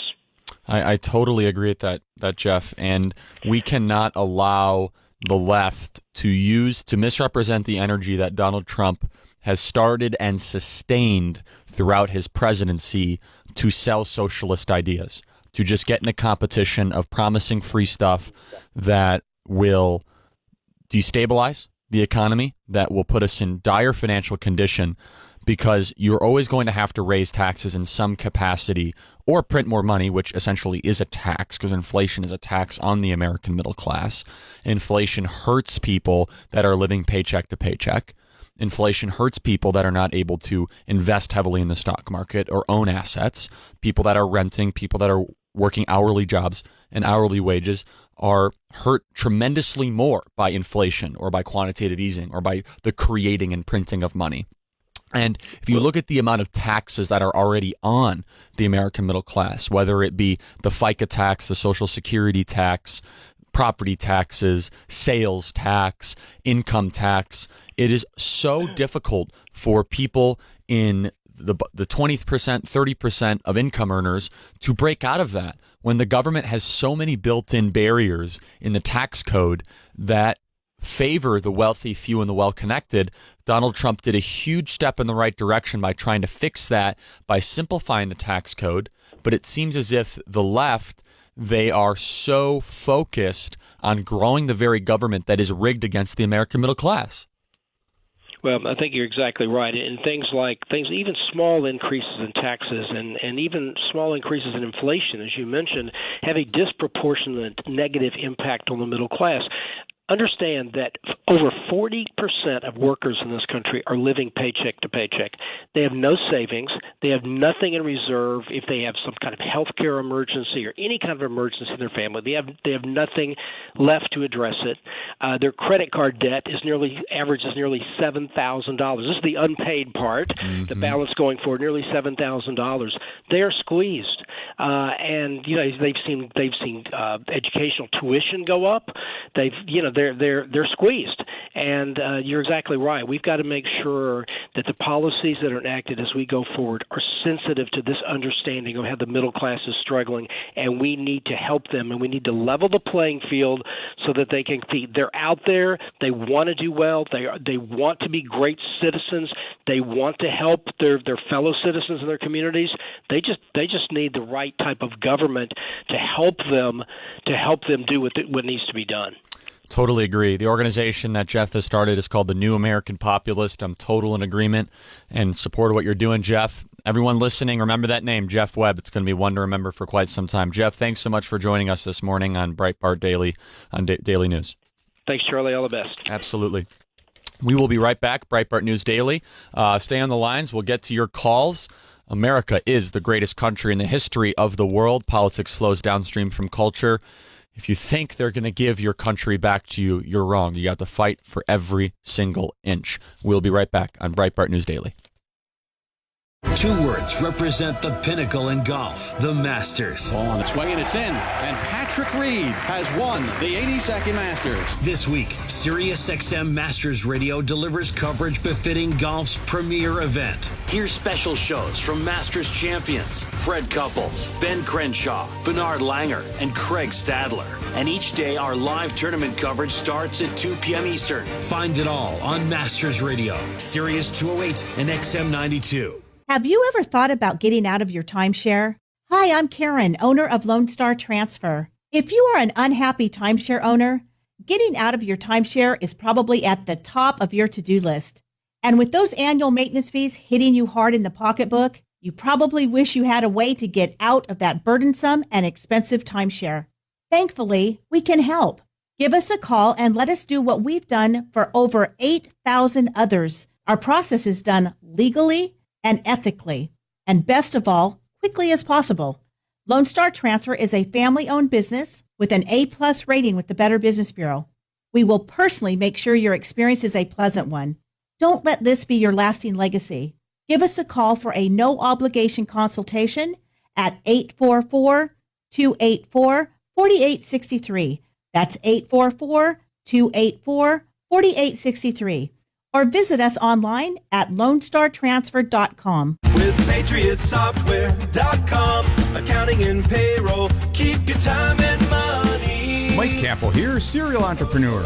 Patriot Software provides cloud-based accounting software that is super easy for business owners and powerful enough for accountants. With Patriot's accounting software, business owners can easily invoice customers, receive payments, pay bills, and track the money in and out of their company without needing a college degree in accounting. And with Patriot Software's patent-pending cash-to-accrual toggle switch, the business's accountant can log in, view the books, and make complex entries to ensure the business has accurate financial statements. Easy but powerful. Everybody wins. Go to PatriotSoftware.com. Use promo code XM and get 2 months of accounting software free. That's PatriotSoftware.com. With PatriotSoftware.com, accounting and payroll, keep your time and money. This is the sound of Pandora now. Still going bad on them anyway. This is the sound of Pandora now. Pandora Now, a brand new SiriusXM channel featuring nothing but the most played and top trending tracks. According to millions of music lovers. Using Pandora every day. Pandora Now. SiriusXM, Channel 3. From the Global News Network of Breitbart.com, this is Breitbart News Daily with Alex Marlow on SiriusXM Patriot 125. Good morning. This is Charlie Kirk filling in for the great Alex Marlow on Breitbart News Daily on SiriusXM Patriot 125. Call-in number is 866-957-2874. Breaking news. Bernie Sanders admits he is a millionaire. What? I thought that's a bad thing. Bernie Sanders admits he is a millionaire as he prepares to release 10 years of tax returns. And he says, quote, "If you write a best-selling book, you can be a millionaire too." Hold on, Bernie. Hold on. Let's get this straight. If the government was doing such a great job helping people and you want to raise taxes on billionaires, why not voluntarily give more of your money to the IRS? What's stopping you? You do know, here's a fun fact, you can give more money to the IRS and you could tell them to keep it and they won't give it back to you. So Bernie Sanders, why don't you live how you want others to live? Why don't you voluntarily give up your money? Another fun fact, Bernie Sanders owns 3 houses. He has a Democratic socialist beach house on Lake Champlain and a couple other houses. 3 houses. Boy, for a socialist, he sure seems to be doing quite well. Only in a market-based system such as America could an outward socialist who says he hates everything about this country, who says that this country's been a mistake, could also become a millionaire while complaining about that very country. What a great country we live in, where even where you can complain about the country, you can get rich while doing so. I want to go to the phones here. Let's see. How about Ralph in Ohio? You've been waiting patiently. Ralph, welcome to Breitbart News Daily. Oh, yeah. Charlie, can you hear me? I got you. Yeah, thank you for being here. Yeah, thanks. I'm enjoying your hosting the show this morning. Thank you so much. Yes, I wanted to comment. Miss Owens, Candace Owens, oh, my God, that is just the most incredible young black woman, period. And I agree with her 100% that black people should not be Democrats. I mean, if black people would just pay attention to what's going on today with this illegal immigration stuff, and they see how hard these Democrats are going out for these illegal people, these people from south of the border, trying to make it possible for those people to come in our country and become citizens in a couple of months. That is an insult to our black heritage, to all our black ancestors. I agree, Ralph. I totally agree. It took us 400 years to become citizens in this country. Well, look. Why would we want to make it easy for anybody else to become a citizen in this country? Ralph, thank you so much for the call. I totally agree. And look, to your point here, which is that black people don't have to be Democrats. No one has to be anything based on your skin color. Andrew Breitbart always used to talk about e pluribus unum. It's on many of our pieces of currency. It's a Latin phrase that means out of many, one. It means that we don't look at each other by their skin color. You don't look at each other by all these very preferential differences that the left seems to hyper-focus on. Instead, show me what you believe. Show me how you act. If you think you know what somebody believes on their political preference based on their skin color, then there's something wrong. If you think you know, because then you're prejudging them. Candace Owens always says, and I say, and Brandon Tatum says, and Anna Paulina, we want to live in a country where it is impossible to judge someone's political preference based on their skin color. Wouldn't that be a great country to live in? Because there is right now a component where, based on being black, the Democrat Party thinks you have to be a member of their party. And if not, they call you some of the most horrendous names you could possibly imagine. And Candace, I've seen what they call Candace. I've seen what they call, the members of her Blexit movement, and our members at Turning Point USA. It is so sick because black people dare to think differently. Hey, Mike from North Carolina, are you there? Yes, I am. How are you doing this morning? Good. You have a comment about the IRS? Yes, I do. I just heard your comment a moment ago about the fact that it is certainly always been the case that U.S. citizens can certainly give more money to the IRS freely if they want to. And I think when you made that comment that maybe that some wealthy people who go around saying that we should increase the taxes for all, or that our government needs just more money, that they have the right to certainly give freely their money to the IRS at any time. Mm-hmm. And your comment was one of the first times I really heard that. I had thought about that about a year ago, and I think you're commenting on it so well just a few minutes ago is one that should be echoed. Well, thank you, Mike. Through, everywhere. I mean, people should know that the wealthy can give more money if they feel that way. Totally. Mike, thank you so much for the call, and I appreciate the reinforcement on that. So let's build that out even further. You have Bill Gates. You have George Soros. You have many people on the left that say we need higher taxes. Warren Buffett is another person. We need higher taxes on the rich. Yet, instead of contributing their billions of dollars to the IRS, they set up foundations to help private charities. Interesting. So you have the Bill and Melinda Gates Foundation, which has over $40 billion in assets. They do a lot of good around the world. They do some social activism that I disagree with. But the Bill and Melinda Gates Foundation does a lot of good around the world. But if they really believed that government was a solution, that government could fix these systemic problems, why didn't the Bill and Melinda Gates Foundation, or the Bill and Melinda Gates family, if you will, the Gates family, write a $40 billion check to the IRS? Well, that is because anyone with a rational capacity to look at data and facts will tell you that $40 billion given to the IRS or $40 billion given to private charity, it's not even close. That the $40 billion given to private charity or to schools or to hospitals, synagogues, mosques, churches are going to be better for the community than $40 billion going to some endless, limitless bureaucracy. Americans gave away $500 billion to charity last year voluntarily. $500 billion to charity. That's on top of the immense tax burden that we have. Local churches, local communities, local food shelters do much better jobs of helping the poor and the disenfranchised than government ever will. That free people that are incentivized to fix problems outside of big government bureaucracies is truly the way to fix these issues. And so to Bernie Sanders, to Bill and Melinda Gates, to Jeff Bezos, to anyone that wants to raise taxes on the rich because they say, I can afford it. Well, first of all, it is this old leftist commandment, which is, well, I've made it and now you shouldn't.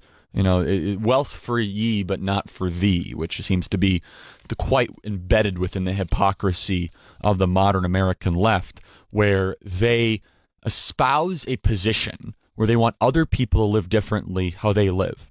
Now, understand, conservatives, we do exactly, we live exactly for what we espouse. So, for example, I am a huge proponent of the Second Amendment.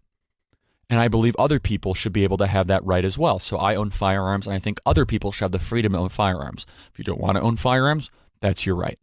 I believe in school choice. So I believe that people should be able to send their kids to private school. I believe in borders. So I think there's nothing wrong with gated communities. I don't live in a gated community. However, the left, they will parade around and they'll say, we need less guns in society. And they'll walk around with armed guards. They'll parade around and they'll say there's problems with private schools. We should not have school choice, but they'll send their kids to the most elitist private boarding schools imaginable. They'll say that there's something wrong with walls and borders, such as Robert Francis O'Rourke says that tear down the walls. He's very, very quick to live in a gated community alongside his Hollywood elitist friends. See, as conservatives, we have complete and total consistency with our worldview, whereas leftists, they have to live in a sea of hypocrisy. Because individuals, actually, if you want to be a functioning member of society, you have to have inherently conservative values. You cannot recklessly spend money. You cannot erroneously go into debt. You cannot make bad decisions. You cannot promise things that you do not have. So to live as a functioning member of society, you have to be individually conservative. And you can interpret that word for whatever it means. But leftists are very quick to try to sculpt society in the vision that they see fit, despite them not wanting to live under those personal ideas themselves. I think this is something that we need to talk about even more, that we as conservatives will never advocate for something that we ourselves are not practicing, or we ourselves are not willing to live under the freedom of personally.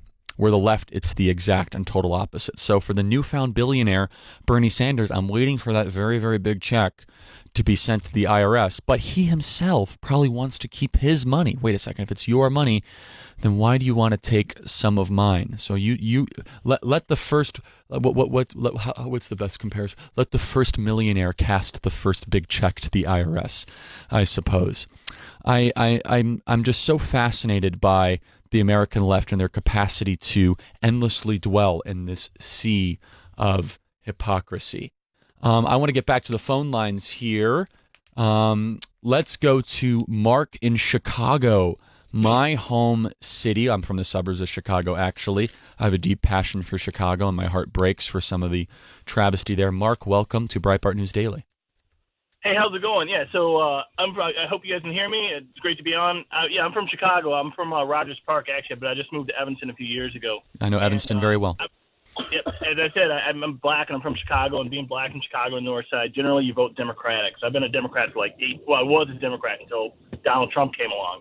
And what it was a lot of the hypocrisy and stuff that I saw, just like you talked about on the left, that made me go for Trump. But the issue was, if you remember, when I was a really little kid, when we had the Harold Washington election, I would try to do things. I'm in the military, served my country, paid for my own college, worked in a factory, did everything like you're supposed to do, checked all the right boxes. But when I would try to go to, let's say, more conservative functions, I was always kind of shuffled out. And I had a really hard time, as much as I wanted to assimilate, I wasn't accepted.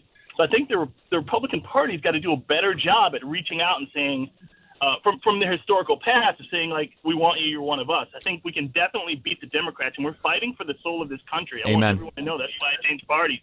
The Democrats are going to bring us socialism, which is going to lead us to communism.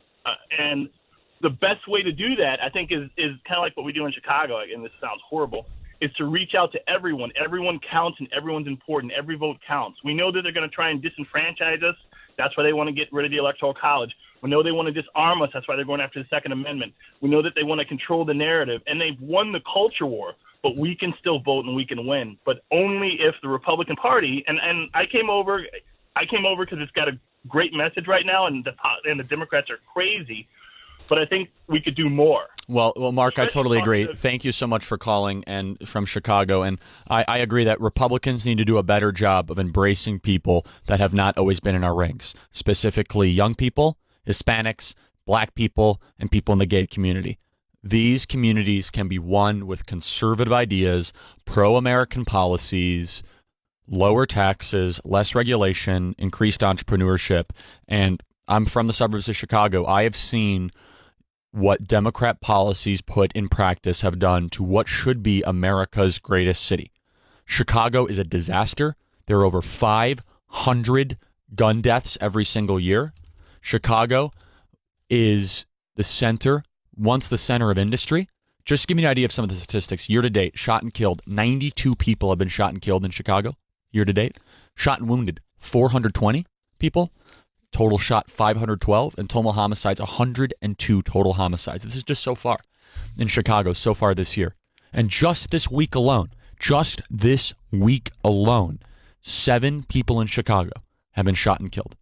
Shot and wounded, 32 people. Total shot, 39 people, 7 homicides in just this week alone. Just in April, 18 people shot and killed, 64 people shot and wounded, 82 people shot, 18 homicides just in April. Now, mind you, this is Chicago with the strictest gun laws in the country. There's not been a Republican mayor of Chicago since 1931. Chicago has all Democrat city council people, all Democrat aldermen, all Democrat Congress people, 2 Democrat senators, and now a Democrat governor. Who could possibly be blamed for this? It is the Democrat Party's architecture and design to keep poor people permanently poor, to demagogue anyone that wants to lift them out of that poverty, to restrict gun enforcement so that people cannot defend themselves against criminals, and also to allow the endless flow of illegal immigration. What also comes with the endless flow of illegal immigration and open borders? Guns, drugs, and gang members, which unfortunately have negative effects all throughout the Chicagoland area. This is Charlie Kirk filling in for the great Alex Marlowe on Breitbart News Daily. We'll be right back with Andy Sarabian and hopefully a couple more calls. We'll be right back. Sirius XM Patriot presents Breitbart News Daily with Alex Marlowe. Good morning. Charlie Kirk here filling in for the great Alex Marlowe on Breitbart News Daily. Been having some fun this morning on this very packed news day. The border crisis is growing. President Trump is surging in the polls at 53% approval rating, according to Rasmussen Reports, which was the most accurate poll heading into Election Day in 2016, almost 7 points above Barack Obama at this point in his presidency. And joining me now is a good friend and former special assistant to President Trump and Republican strategist, Andy Sarabian. Good morning, Andy. Hey, Charlie. Thanks so much for having me on today. Of course. So what do you make of Donald Trump surging in the polls despite the relentless media attacks, Mueller report, 2 years of phony investigations? What do you make of all this, and how do you see the path going forward to 2020?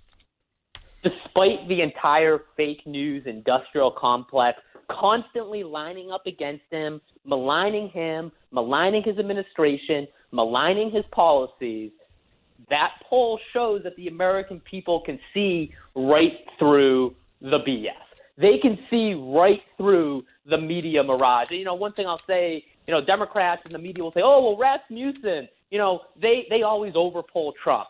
Well, they have for the last year consistently shown the president between 48 and about 50% at the polls.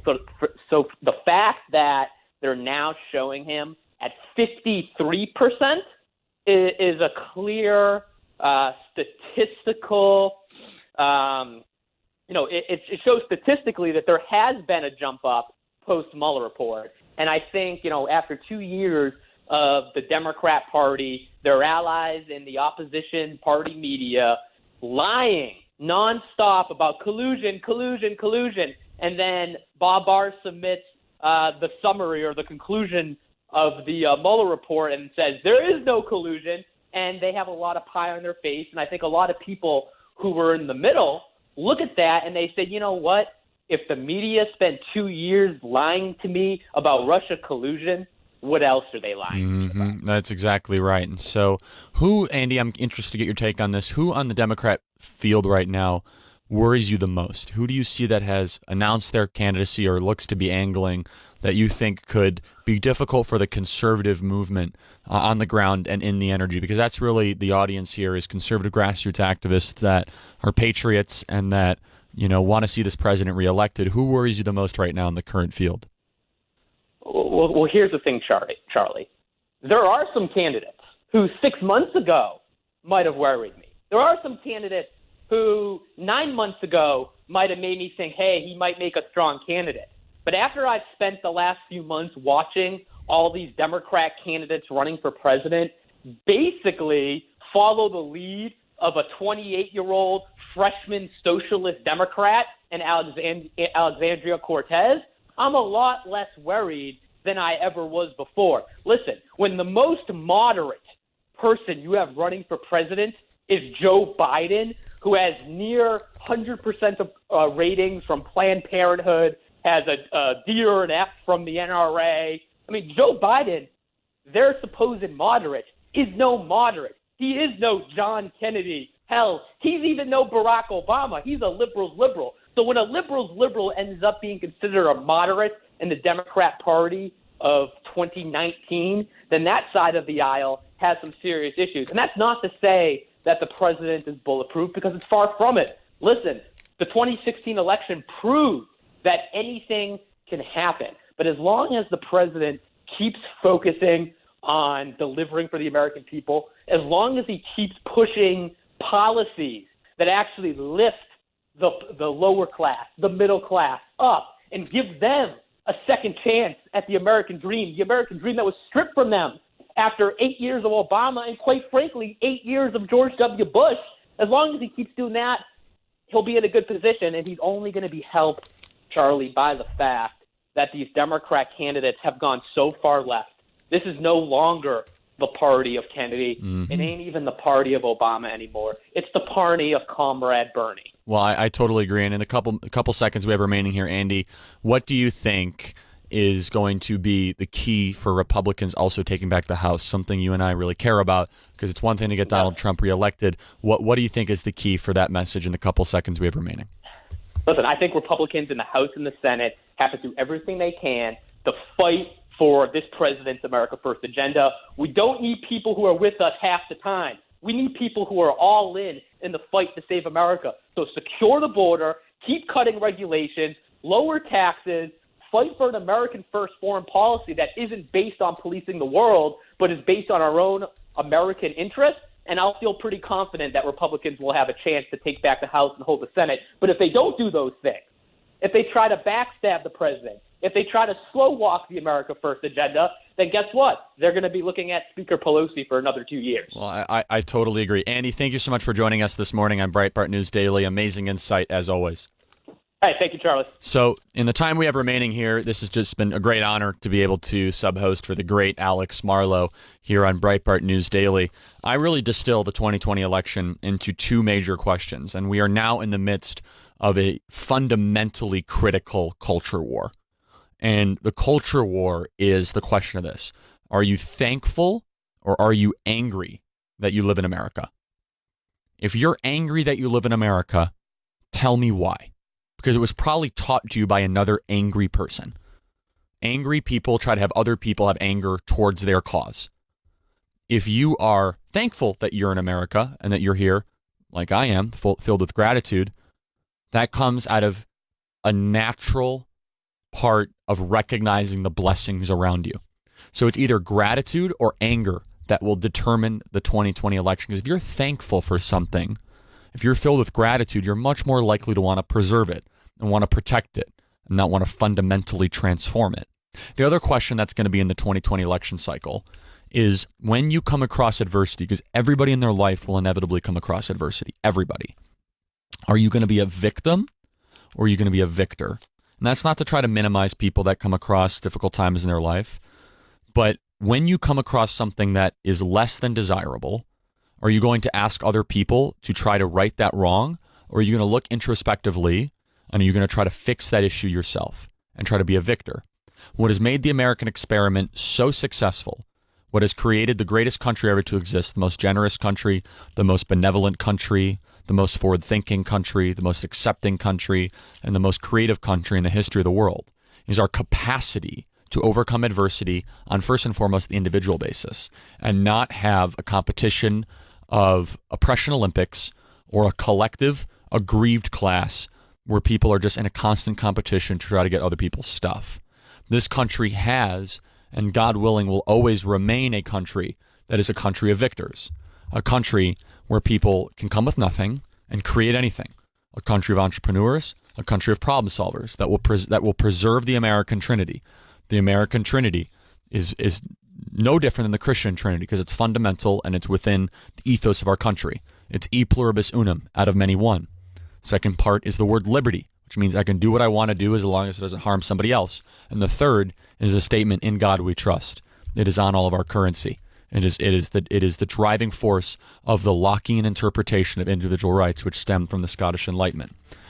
Great countries can be lost. Great civilizations can be ruined. But thanks to Breitbart, thanks to Turning Point USA and the amazing guests we had here and the Patriots listening to this show, God willing, we'll continue to preserve and protect and conserve the greatest country ever to exist. I know that I'm going to continue to bring that fight to high school and college campuses all across the country. It has been a phenomenal honor to be able to sub-host for the great Alex Marlow on Breitbart News Daily. For you Patriots listening, get involved. Run for school board. Contribute resources you can to local candidates, to nonprofits, to anything that will help make America a better and more prosperous place. This is Charlie Kirk, filling in for the great Alex Marlow, Breitbart News Daily. I hope to be able to talk to you sometime soon. God bless America. Hiring? Aren't you tired of